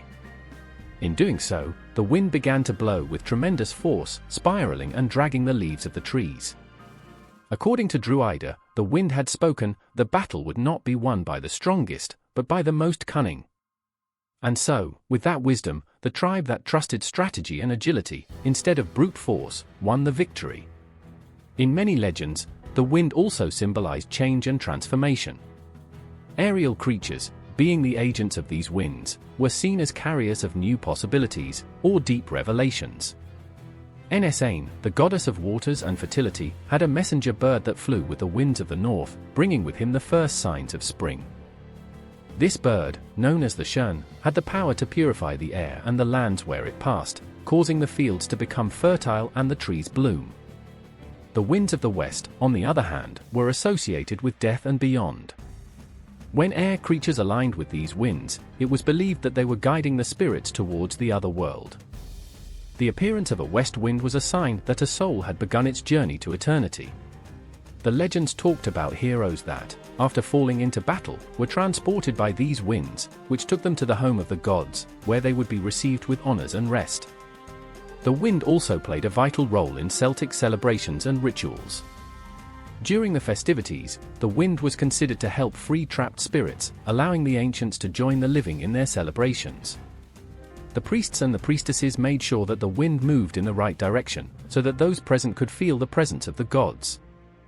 In fact, in some of these rituals, participants were covered with layers made of feathers, symbols of the connection between humans and winged creatures. Of course, in each wind story and its creatures, the sky itself was impregnated with a unique emotion: freedom. The creatures that dominated the winds, from aguilas to flying spirits, represented the ability to escape the restrictions of the mortal world. Through the wind, the Celts felt that they could touch the divine, communicate with the gods, and experience a transformation that only winged beings could understand. And so, while the wind blew through the trees, moving the leaves as whispers from the beyond, the Celts knew that it was not only the air that moved, but the same fabric of their world. The story of Tulúrin, one of the most famous heroes of Celtic mythology, is full of mythical creatures that are not only witnesses of their greatness, but also play a fundamental role in their destiny. Throughout his life, Tulúrin was accompanied, challenged, and transformed by fantastic beings that represented both the dangers of the world and the blessings of the gods. These creatures were not simple adversaries or allies, they were symbols of the deepest forces that governed their life and their struggle. Since his childhood, Tulúrin was marked by encounters with creatures that molded him as guerrero. According to legends, when he was barely 7 years old, Tulúrin already showed an inhuman skill for the fight. One of the best-known stories tells how, after killing the guard dog of King Concobar, the young Tulúrin swore to take his place. It was then that a supernatural figure appeared before him, the Curoi, a mysterious and enigmatic being that gave him special powers. Curoi was not only a formidable creature, but it represented the connection between Tulúrin and the world of gods and animals, a link that would accompany him throughout his life. Throughout the Irish epic, the creatures that Tulúrin faced were not mere monsters, but manifestations of the cosmic forces that ruled life and death. One of the most emblematic is the story of the Hound of Ulster, a giant dog that appeared as an omen before each great battle. This dog, a fierce and wild creature, was linked to the protection of the people of Ulster, but also represented the indomitable nature and the sacrifice of the warrior. The appearance of this creature announced that Tulúrin would face a destination that could not elude dir, one that implied the constant struggle between life and death. The relationship between Tulúrin and mythical creatures is also marked by a connection with wild nature. During his training, it is said that the young hero was challenged by a series of tests that involved mythical beings, such as the Ian, a powerful and dreaded fairy that lived in the forests, and that he could take the form of different animals. In one of the best-known legends, Tulúrin had to face Ian in a cunning and strength duel. To win, Tulúrin not only had to overcome the creature, but also learn to respect the forces of nature and recognize that true strength not only resides in the body, but also in the mind and spirit. The creatures in the epic of Tulúrin were not always enemies. On many occasions, mythological beasts and supernatural beings allied with the hero, either out of respect or for a deeper link with the gods.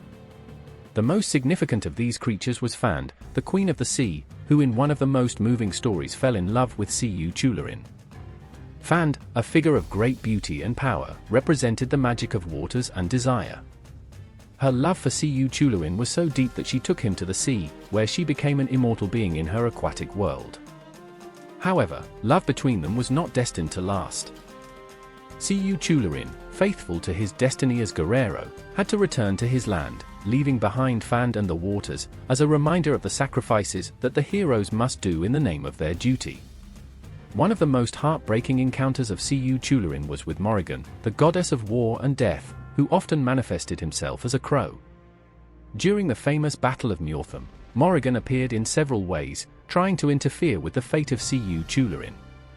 She introduced her in many ways, like an old woman who offered him help, like a young woman who tried to seduce him, and finally like a crow, flying on him on the battlefield. Despite his attempts, Tulúrin did not yield. The Cuevo de la Morrigan, a symbol of death, flew over the warrior without beating his will. This figure represented not only imminent death, but also the endless fight against fate. Despite the appearances and attempts of the goddess, Tulúrin did not yield to his power.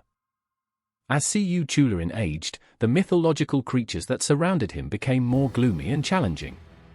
One of the most tragic moments of his life was his confrontation with Lugaid, his own son, on the battlefield. The story of this fight between father and son is loaded with a deep symbolism, a hero who, having fought against so many creatures, is forced to face his own lineage, his own roots. Lugaid, like his father, had a special link with mythological creatures, and fate had led him to challenge C.U. Tularin in battle. It was a difficult fight, full of sadness and sacrifice, where both combatants knew that the result was inevitable. The story of C.U. Tularin and the creatures that surround it is a reminder that the heroes are not isolated from magic, mystery, and the forces that exist beyond the visible. Each creature with which C.U. Tularin is represents not only a challenge, but also a vital lesson that is part of its own trip. The link between heroes and mythical creatures in Celtic mythology is not one of simple confrontations, but of a constant interaction with the cosmic forces that guide the destiny, honor, and the endless struggle against the inevitable. The creatures that accompany C.U. Tularin do so to test their character, reinforce their destiny and, finally, show the true nature of the heroic sacrifice. The legends of King Arturo, so deeply rooted in Celtic culture, not only narrate the acts of a king and his knights, but also the melting pot of magic, destination and fantastic creatures that shaped the world of Camelot. In these stories, magic not only flowed through spells and enchantments, but also materialized in supernatural creatures, imposing dragons and mythical beings that inhabited the darkest corners of the earth, playing a role as crucial as that of the human heroes. From the same birth of Arturo, signs were presented that magical creatures would be a constant in their life. The legend of its conception is full of mystery and magic, starting with the intervention of the Merlin magician, who, it is said, had a special connection with the other world. Merlin, the old druid, knew that Camelot's future depended not only on Arturo's acts, but also on supernatural beings that would help him fulfill his destiny. It was he who, guided by visions and poder of the creatures of Celtic magic, protected him in his early years and taught him the arts of magic. The link between Arturo and magical creatures is especially evidenced in his encounter with the Red Dragon. In the Celtic chronicles, it is said that before Arturo was proclaimed king, he had a dream in which he saw two dragons fighting in the sky. One of the dragons was red, representing the real blood and vitality of his kingdom. The other, dark and sinister, symbolized the forces that threatened to destroy it. The red dragon, which emerged victorious, became the symbol of Arturo's reign, and his presence, both in dreams and in battles, represented the constant struggle between good and evil. This dragon, although often invisible, manifested himself as a force that guided Arturo's decisions, giving him value and direction when he needed it most. However, not all magical beings surrounding Arturo were benevolent. The stories of Morgana le Fay, Arturo's sorceress sister, reveal the complex relationship between magic and betrayal. Morgana, a woman of great power and arcane knowledge, was initially an ally of her brother but gradually distanced himself from him and adopted a hostile position. It is said that Morgana not only dominated magic, but also had the ability to invoke dark creatures of the other world. Among these beings, the Banshees, spirits of death that they walked around the kingdom and brought disaster omens, stand out. In several legends, Morgana uses these entities to disturb Arturo's reign, trying to twist the fate that the young king seemed so inevitably destined to follow. The creatures that Merlin summoned to help Arturo were equally powerful and mysterious. In the famous story of the Sword in the Stone, it is Merlin himself who guides the young Arturo towards the sword that will make him king. But what many do not know is that the sword, known as Excalibur, was not only an object of great power, but was linked to an elementary spirit of water, Viviana, the Lady of the Lake. Viviana, an ethereal creature that emerged from the waters of a hidden lake, offered the sword to Arturo in an act of trust and pure magic. In some versions of the legend, it is said that it was Viviana who, with her power, sealed the sword to protect it from those who tried to use it with bad intentions. Another of the most emblematic encounters of the Arthuric cycle with magical beings occurs in the Brocelian forest, a place full of secrets and legends. In this forest, which seemed to be out of time, mysterious creatures lived, including Fadas and Pixies. These little creatures were not only naughty, but also possessed a deep knowledge of nature and magic. It was said that the forest was full of magical portals towards other kingdoms, and that those who entered without due respect to the laws of magic could be lost forever. It is said that the Knights of the Round Table, in their search for the Holy Grail, found several of these creatures, who tested them, showing visions of their own destination. Throughout the chronicles, dragons continue to be a constant presence in Arturo's life. In addition to the red dragon that appears in his dreams, another of the most famous dragons is the Dragon of Death, a gigantic being who, in several versions of the legend, appears to presage the end of a reign or the approach of death. The Death Dragon was not simply a beast of fire, his appearance was linked to the cycle of life and death, a reminder that every kingdom, however great, has an inevitable ending. According to some stories, the dragon was shown to Arturo just before the fall of Camelot, an omen that the kingdom, which had been a symbol of magic and honor, was about to face his own end.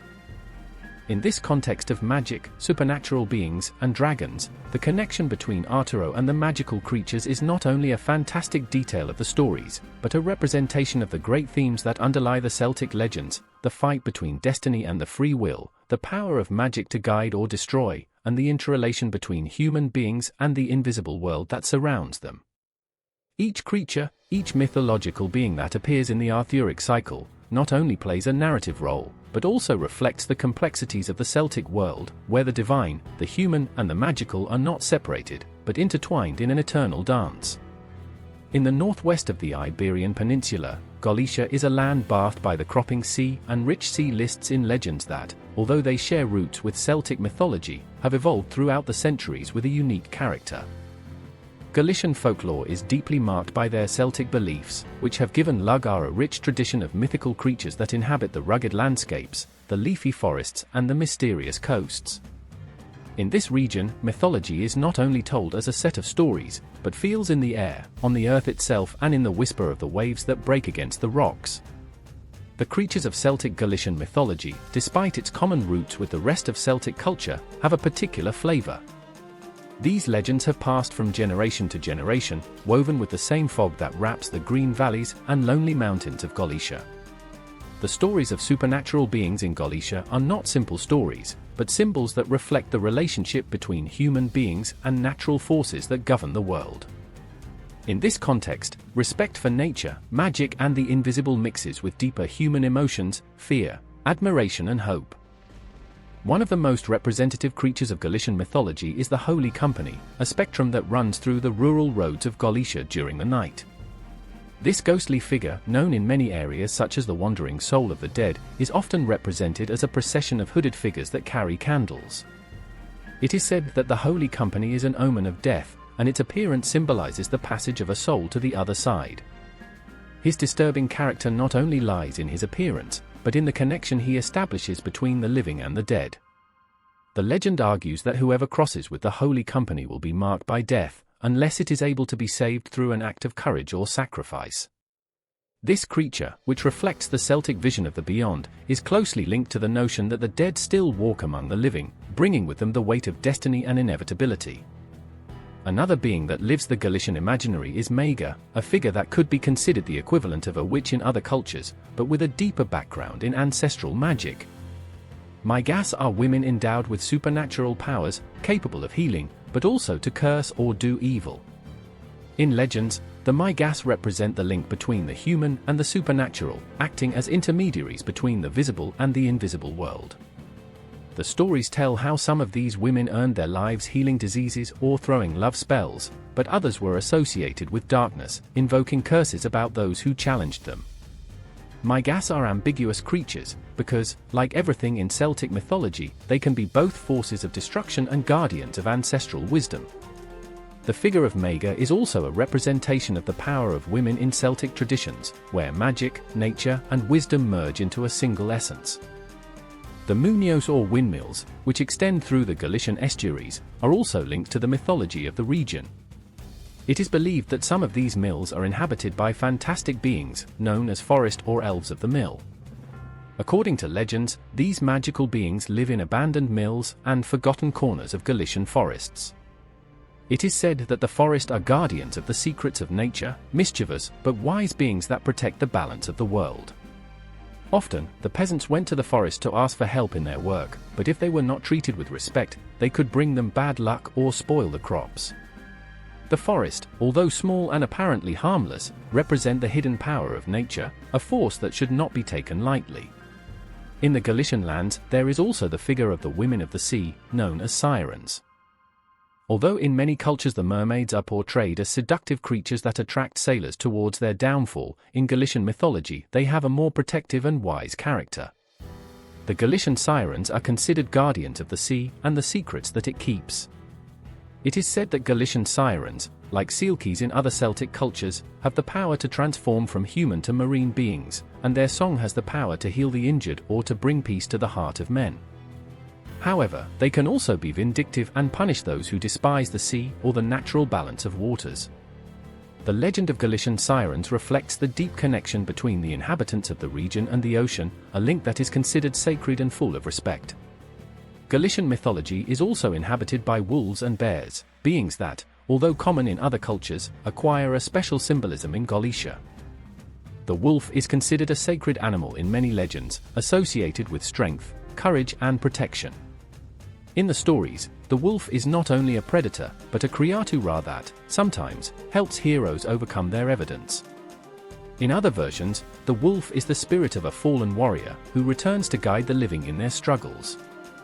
The bear, on the other hand, is a creature that symbolizes the power of the earth and the protection of natural kingdoms. In Galicia, the myths of these animals not only represent the struggle for survival, but also the struggle for the balance between men and nature. These creatures, deeply connected with the earth, the sea, and the sky, are much more than simple mythological figures in Galicia. They are part of the very soul of the region, a reflection of their wild landscapes, their cloudy skies, and their eternal seas. Galicia legends tell us about a world in which the human and the supernatural are inextricably intertwined, and in which mythical creatures are not only part of the stories, but guides, protectors and, sometimes, destinations that mark life of those who dare to listen to their echoes in the wind. Scotland, a land full of steep mountains, mysterious and valleys covered with fog, is a place where legends come alive in every corner. The connection with the supernatural in Scotland is so deep that it seems that the land itself whispers stories of magical creatures that have inhabited these landscapes for centuries. In the lost villages between the mountains and on the banks of the lakes, the echoes of these legends continue to resonate, and the mythical creatures are an integral part of the Scottish folklore, weaving a tapestry of magic and mystery that has captivated generations. One of the best-known creatures of Scottish mythology is Kelpie. Kelpie is an aquatic spirit that lives in the lakes and rivers of Scotland. In its legends, it is described as a giant and beautiful horse that, under its seductive appearance, hides a mortally dangerous nature. The Kelpie can take the form of a common horse to attract the unsuspecting, but once someone is mounted on their back, the Kelpie throws himself into the water, dragging his victim at the bottom of the lake to devour it. Kelpie is a creature that symbolizes the destructive power of water and wild nature, and its history is a reminder of the need to respect the elements and forces that seem so harmless, but that can be lethal if they are challenged. It is a creature linked to fear legends, which continues to be around the margins of the Scottish lakes, where many claim to have heard the sound of galloping helmets on water. In the islands of northern Scotland, the legend of the Selkies, sea creatures that have the ability to transform seals into humans, are told. According to the stories, the Selkies emerge from the waters on the nights of a full moon and strip off their seal skins to take human form. In these legends, the encounters between the Selkies and humans often end in tragedy, because when a Selkie woman falls in love with a man and takes away her seal skin, she loses her ability to return to the sea, but she cannot forget her aquatic nature. Some versions say that Selkies are lost spirits that seek to recover their freedom, and their crying on storm nights is heard as a lament for what they left behind. The history of the Selkies is full of love and loss, a symbolism of the struggle between the human world and the wild world that resides in the waters of Scotland. Another fascinating creature in Scottish folklore is Banshee, a female spirit that, as in other Celtic cultures, is an omen of death. In Scotland, it is believed that Banshee is the soul of a woman who died violently or never found peace in her life. It appears as a ghostly figure, often dressed in white or grey, and its heartbreaking lament is heard as a cry that resonates in the dark of the night. Those who listen to the crying of Banshee know that death approaches one of theirs. Despite its fearsome character, Banshee is not necessarily an evil being, but rather a warning about the inevitable destiny. In some legends, it is said that Banshee has the ability to predict the future, and its crying is a reflection of its knowledge about what is to come. The figure of the Banshee is intertwined with death, mourning and mystery, a reminder of how fragile life is and what stalks in the shadows of destiny. The mountains of Scotland are also the home of mythical creatures such as the Glaistig, a human appearance but with animal characteristics. The Glaistig is known for being a mischievous creature which lives in the mountainous regions and enjoys playing jokes to unsuspecting travelers. It is said that he has the ability to appear as a beautiful woman who attracts men towards the cliffs, only to bring them to their downfall. However, it is also believed that the Glaistigs are beings rotors, capable of watching those who show respect for nature and earth. These creatures represent the duality of Scottish nature, beautiful and dangerous, wise and mischievous. Glaistigs are a manifestation of how nature itself in Scotland can be both a refuge and a threat, depending on the attitude of those who inhabit it. Scotland legends also include dragon stories, although not as common as in other Celtic cultures. In Scotland, dragons are ancient creatures that represent the power of earth and fire. It is said that dragons live in the depths of the mountains or in the most remote lakes, and their presence is synonymous with strength and transformation. Scottish dragons are not always destructive, some protect land and treasures, while others are symbols of struggle and resistance. The stories of Scottish dragons are also linked to heroes and warriors, who often must face these creatures to demonstrate their courage or win a victory in a decisive battle. Of course, one cannot talk about Scottish creatures without mentioning Fae, the small magical beings that inhabit the hidden corners of nature. As in other parts of the British Islands, Fae are creatures of light and shadow, known for their ability to engage mortals with promises of fortune, love or power. However, Fae are also dangerous, and those who dare to enter their kingdom may be trapped in their world for years, or even forever. In Scotland, Fae are particularly known for their connection with the earth and the sea, and many legends tell how these mischief can alter the course of rivers or make the winds change direction with only a movement of their hand. These creatures, with their mysterious presence and their stories full of magic, chaos and beauty, are the very soul of Scottish folklore. Scotland, with its dramatic landscapes and its history loaded with myth, remains a place where the mystical and the mundane are found, and where the legends of supernatural creatures remain an integral part of the identity of its people. The creatures of Scottish folklore not only inhabit the stories, but continue to live in the heart of the earth, in the cold breeze of the mountain, and in the mystery of the sea. Celtic creatures have left an indelible mark on literature and art, transcending the centuries to become figures that continue to inspire and captivate generations. Throughout history, these mythological creatures, with their enigmatic magic and their deep link with nature, have been a constant source of fascination, both in the old legends and in modern artistic forms. At present, its presence is still alive in contemporary literature and in visual works, playing a fundamental role in the way we interpret the ancient world and its relationship with the present. In modern literature, Celtic creatures have found an outstanding place, often reinterpreted to reflect the dilemmas and struggles of the contemporary world. Fantasy writers, such as J.R.R. Tolkien and C.S. Lewis, took inspiration from Celtic mythology to create rich worlds in magical beings, heroes, and villains. The figure of the elves, for example, has a clear connection with Celtic feast fairy beings, known for their connection with nature, mystery, and the other world. Although these creatures have a fundamental presence in Celtic literature, modern writers have shaped them according to their own visions, often to explore issues of morality, love, and conflict. Tolkien's work, especially in The Lord of the Rings, reflects how Celtic creatures, such as elves, dwarfs, and fairy, serve as vehicles to transmit epic stories about good and evil. Elves of supernatural grace, as Legolas, are not only magical creatures, but they embody a deep connection with nature, a principle that resonates strongly with Celtic mythology. His ability to listen to the whispers of the earth, understand the language of trees, and see beyond the visible is a direct reminiscence of Celtic beings who were guardians of the forests and protectors of nature. Through their appearance in the literature, Celtic creatures continue to be symbols of the unresolved mysteries of the natural world.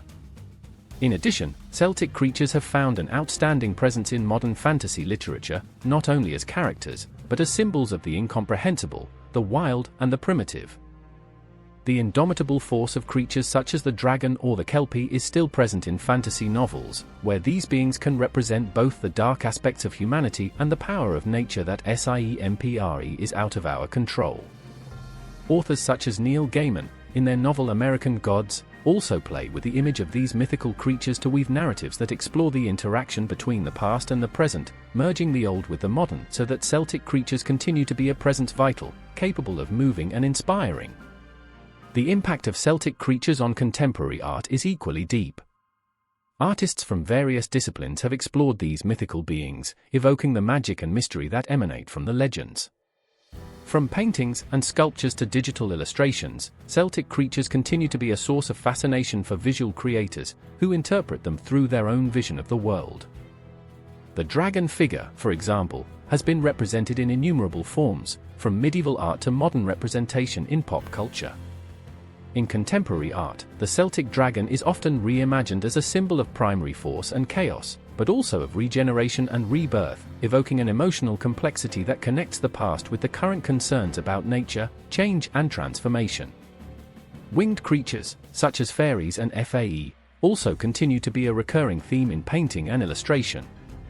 Artists who work with the style of fantasy, such as Brian Fowd and Alan Lee, have created visual worlds populated by magical beings that seem to have emerged directly from Celtic myths. These artists not only interpret Celtic mythology, but also reinvent it so that contemporary spectators can come into contact with the magic of these ancient stories.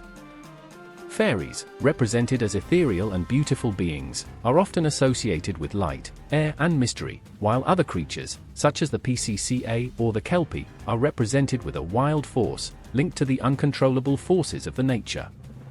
In the sculpture, the representations of Celtic creatures are equally fascinating, from the figures of Celtic warriors accompanied by dragons to the mythological guardians that seem to come alive of the stones. Today's artists, both in classical sculpture and in digital art, continue to look at these creatures as a way of exploring the duality of the human being, the struggle between the rational and the wild, the known and the unknown, the human and the supernatural. The representations of beings such as Cernunnos, the Cornudo god of nature, or the dragons, as symbols of the earth and fire, remain popular because they reflect a desire to connect with the original forces that govern the universe. In addition to traditional visual representations, cinema and video games have also made their own contribution to the perpetuation of Celtic creatures.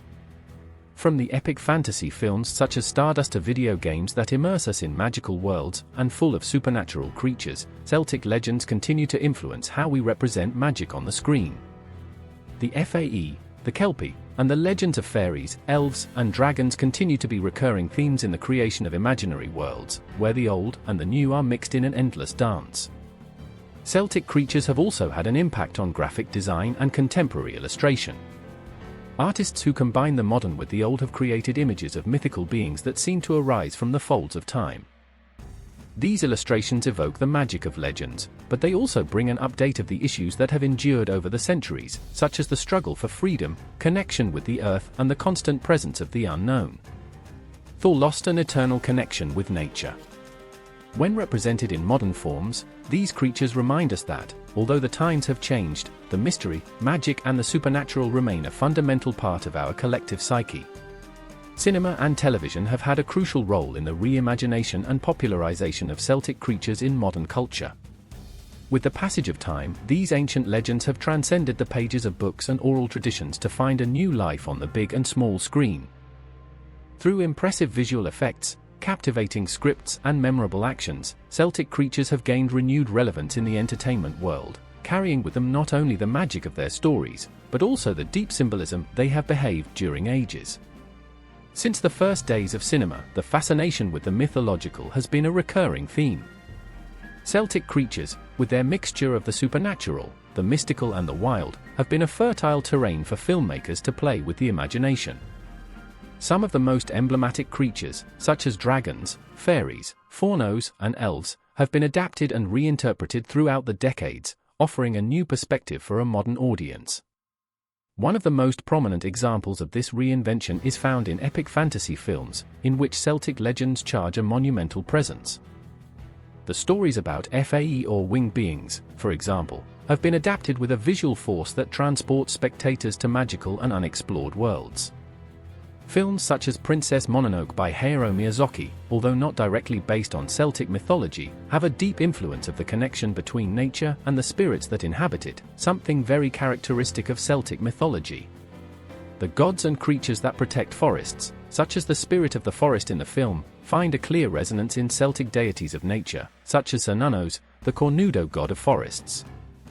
In this film, the relationship between humans and nature is presented with an almost mystical approach, evoking the same feelings of reverence as the ancient Celts felt towards Earth's forces. As for the representations of mythical creatures such as dragons and beings with supernatural powers, The Lord of the Rings, 2001, and its sequelae, directed by Peter Jackson, are perhaps one of the most obvious examples of Celtic influence on modern cinema. In this epic saga, the elves, the dwarfs, and above all, the dragons, follow patterns of mythical creatures found in the ancient Celtic stories. Although the work of J.R.R. Tolkien has its roots in various mythologies, Celtic influences are clear, particularly in their representation of the elves and their connection with the other world, something that resonates strongly with the Celtic legends of supernatural beings that inhabit parallel or kingdoms beyond human understanding. In this series, Celtic creatures not only appear as magical beings, but as key elements that shape the destiny of human characters. Another remarkable example is Stardust, 2007, a fantasy film based on Neil Gaiman's book. In it, fairies and magical creatures play a crucial role, especially in the plot of the search for the fallen star, which becomes a symbol of the divine and the unattainable. The film mixes magic, adventure, and romance, and taking Celtic mythology, the figure of fairies as ethereal beings that, like Celtic legends, have a deep link with the elements of nature. The characters are found in a world where magic is a tangible presence, like Celtic supernatural beings who mix with humans, guiding their destinations mysteriously. The legends about the Kelpies, the aquatic horses that inhabit the waters, have also had their cinematographic representation. In the Outlander television series, based on Diana Gabaldon's books, reference is made to several Celtic legends, and although it does not focus specifically on the Kelpies, the magic of nature, the connection with water, and mythological creatures are themes recurring that emerge throughout the series. The concept of creatures such as Kelpie, which can transform its form and take control of humans' destinations, remains an influence on modern stories. Of course, we cannot forget the presence of the Banshees, beings that foresee death with their lament. On television, these types of creatures have reinterpreted in series as supernatural, where Celtic mythology is mixed with other legends and myths. Banshees in Supernatural not only serve as a warning of death, but also as a representation of anxiety and fear that stalks the characters. This modern version, although somewhat away from traditional Celtic legends, reflects how these creatures can be adapted to new contexts, maintaining its essence, but with a darker and mysterious turn. As for the PCCA, which can change form and are often seen as chaos messengers or chaos themselves, they have also been adapted to cinema and television, especially in contexts where ambiguity and the unpredictable nature of the world are key issues.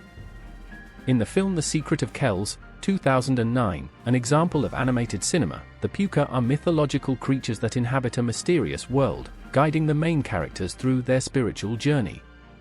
Although the film is based on the history of the famous Celta book, Kells Book S incorporates these creatures as symbols of the other world, a very present topic in Celtic traditions. In the television field, series such as Merlin, 2008, have had a great impact on the representation of Celtic creatures. Although it is more focused on Arthuric legend, the series incorporates beings and elements that resonate with Celtic mythologies, such as the use of druidic magic, the presence of dragons and mystical beings, and spiritual ties with nature.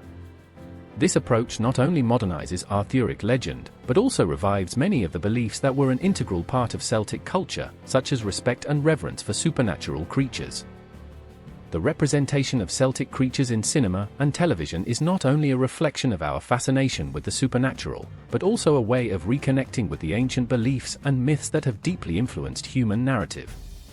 Through films and series, these mythical creatures continue to inspire, challenge and surprise audiences, keeping a tradition that has endured for thousands of years. Somehow, these creatures, which once inhabited only the oral stories of yesteryear, now find their place in the vast panorama of cinema and television, ensuring that Celtic legends never faded in oblivion. Celtic creatures have found a prominent place not only in literature, cinema, and television, but also in the vast and diverse world of video games, comics, and board games. Celtic mythology, with their fantastic beings and their worlds full of magic and mystery, has offered a rich source of inspiration for content creators on all these platforms. These mythical creatures, which in their origins inhabited the imaginary of the Celtic peoples, now reside in digital universes, in role-playing games, conquering the minds and hearts of thousands of people around the world. In the field of video games, Celtic mythology has been an inexhaustible source for virtual world designers. From the first days of role-playing video games to the most modern and visually shocking experiences, Celtic elements have permeated in many works. A classic example is the series The Elder Scrolls, in which creatures such as dragons, elves, and fae take great relevance in the lore and the construction of the world. In The Elder Scrolls V, Skyrim, for example, players meet beings and legends that evoke Celtic tradition in a subtle but powerful way. Dragons, who in Celtic mythology are protective and destroying beings at the same time, come alive in these games with a spectacular approach, presenting themselves as creatures of immense power, capable of altering the course of history. Another video game that makes interesting use of Celtic mythology is Dark Souls, known for its gloomy atmosphere and complex narrative. In this game, players find creatures that reflect the Celtic symbolism of death, fate, and connection with the other world. The creatures that inhabit the depths and shadows, such as spectra and demons, remind the legends of the Shaneks and other entities that lurk in the dark of Celtic traditions. In addition, the concept of transformation, as in the Celtic mythology changes, is a recurring theme in this universe, which allows players to interact with beings that can change shape and alter reality itself. Role video games, in particular, have also been a fertile space for Celtic stories and creatures. Games such as The Witcher and Dragon Age not only present mythological dragons and beings, but include deep aspects of Celtic culture, such as the relationship with nature, spirits, and beyond. In The Witcher, for example, the characters find several creatures inspired by mythologies from all over the world, including some with Celtic roots, such as Banshee, whose presence in the game is loaded with mystery and terror. The warriors of the game, like the Celtic heroes, must face these supernatural beings while fighting to protect the innocent and restore balance. Comics have also been a platform where Celtic creatures have taken a notable prominence. In the universe of comics, Celtic stories merge with fantasy and science fiction, creating worlds rich in mythical beings. A classic example is the comic The Saga of the Swamp Thing, where nature, spirits, and creatures of the forest have a central role.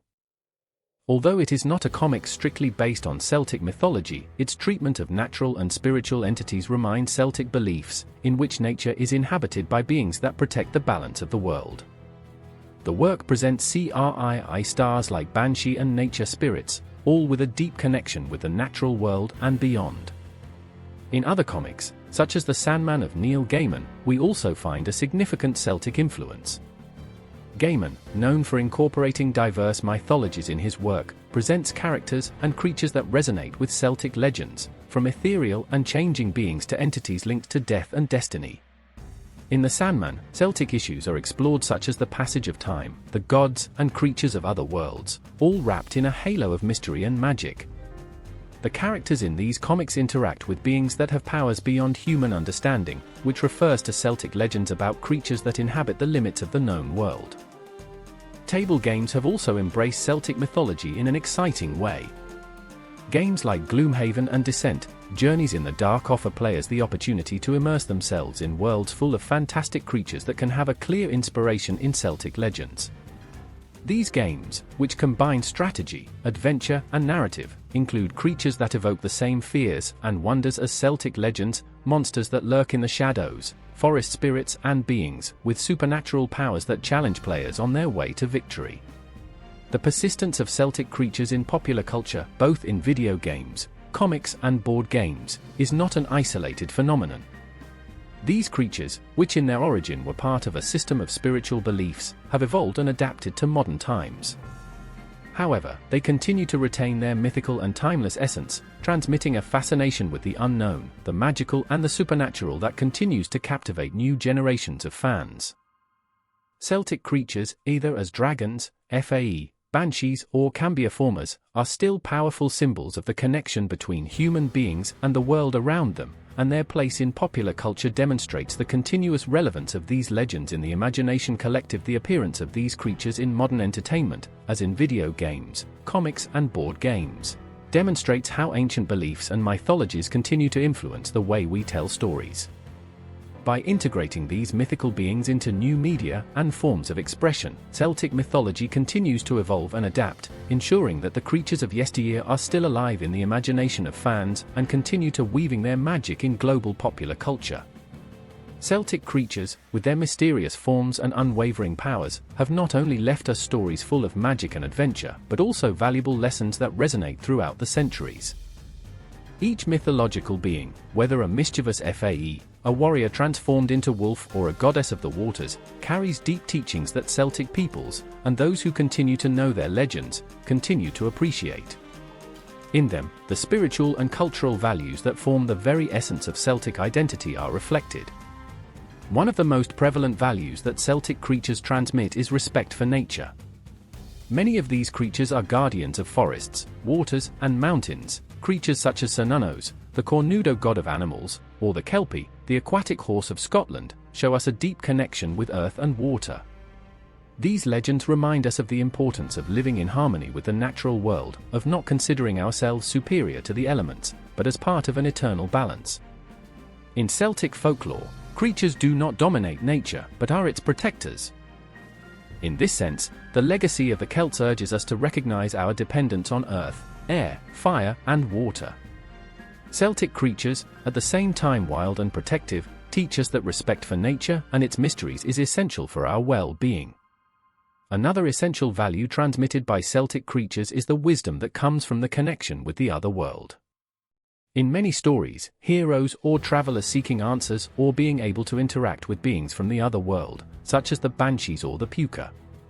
This other world, full of enigmas and powerful creatures, tells us about the importance of intuition and respect for the invisible forces that govern our lives. The other world is not only a place of punishment or reward, but a dimension where spirits and creatures offer ancestral advice, omens, and wisdom. The lesson here is that, in times of darkness or doubt, the answers are often found in the unknown, in what we do not see, but that we feel in the depths of our being. Transformation is also a key teaching. Comes from Celtic creatures. From the changes to the legends of warriors that become mythical animals, such as the wolf, the snake, or the eagle, these stories tell us about the ability of the human being to adapt and change. Celtic creatures show that the transformation process is not only physical, but also spiritual. Change can be an act of personal growth, overcoming obstacles, or even redemption. Celtic heroes and heroines often face their fears and weaknesses through magical transformations that allow them to be stronger, more wise, and more connected to the world around them. Thus, Celtic creatures invite us to reflect on our own ability to evolve and heal. In addition, loyalty, courage, and sacrifice are values that are clearly reflected in the interactions between Celtic heroes and creatures. The phoenix, for example, symbolizes the Renaissance through sacrifice and resilience. In many of the Celtic legends, the hero or heroine must make difficult decisions, often sacrificing something valuable to save their people or achieve a greater purpose. These sacrifices are not only physical, but emotional and spiritual. The connection with Celtic creatures implies a deep understanding of the need to give, to fight for a common good and not fear death or failure, because through sacrifice, the hero can be reborn or achieve victory. The wisdom of Celtic creatures also extends to the values of the community and the family. Many of the Celtic legends highlight the importance of family relationships and spiritual ties, such as the Morrigan, the three goddesses of war, who work together to guide the warriors in battle.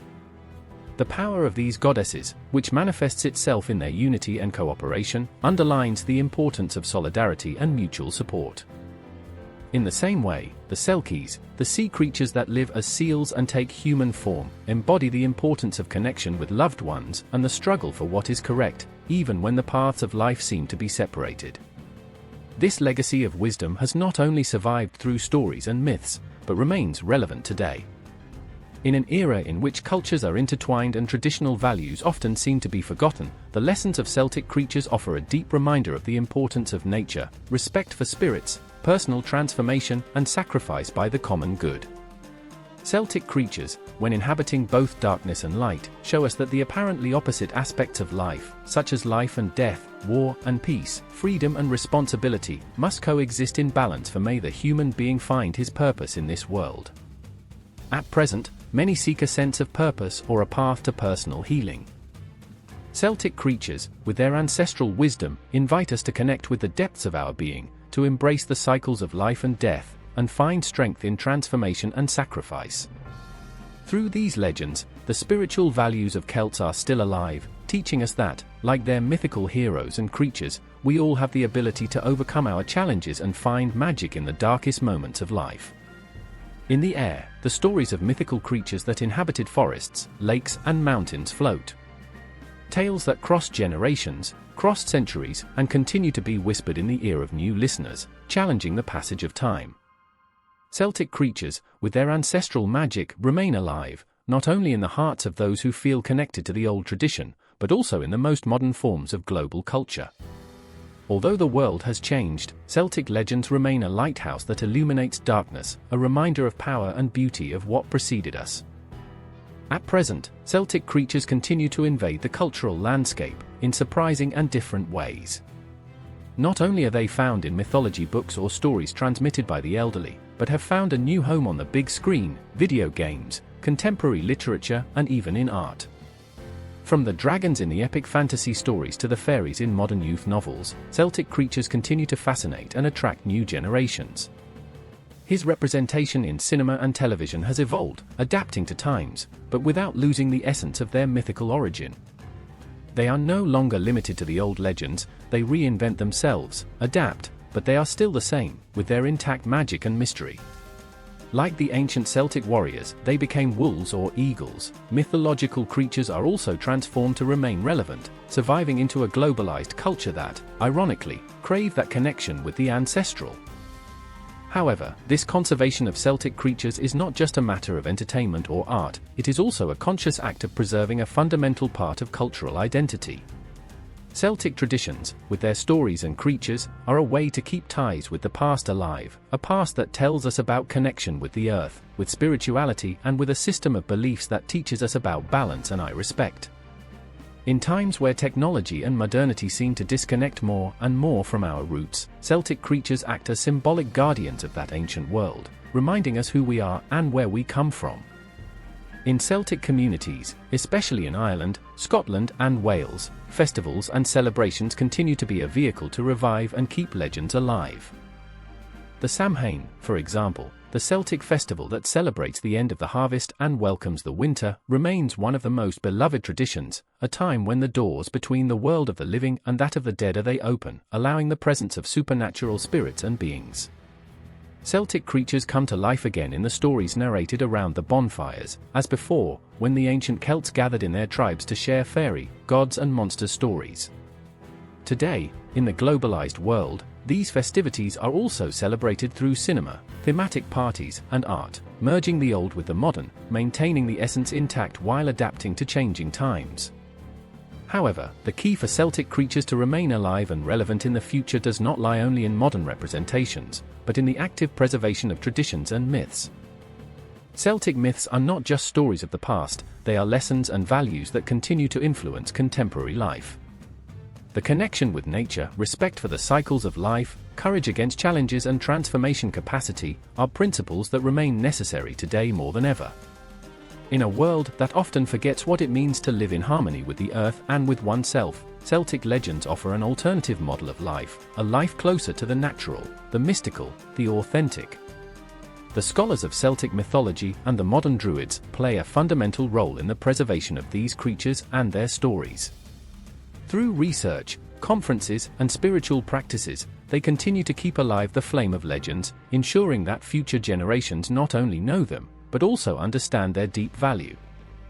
And, like the Druids of yesteryear, they transmitted their wisdom orally. Today, writers, filmmakers, and artists continue to transmit those stories through their own voices, adapting them to new forms of expression. Art becomes a bridge between the old and the new, maintaining the magic and power of the Celtic creatures accessible to those who seek something beyond the tangible.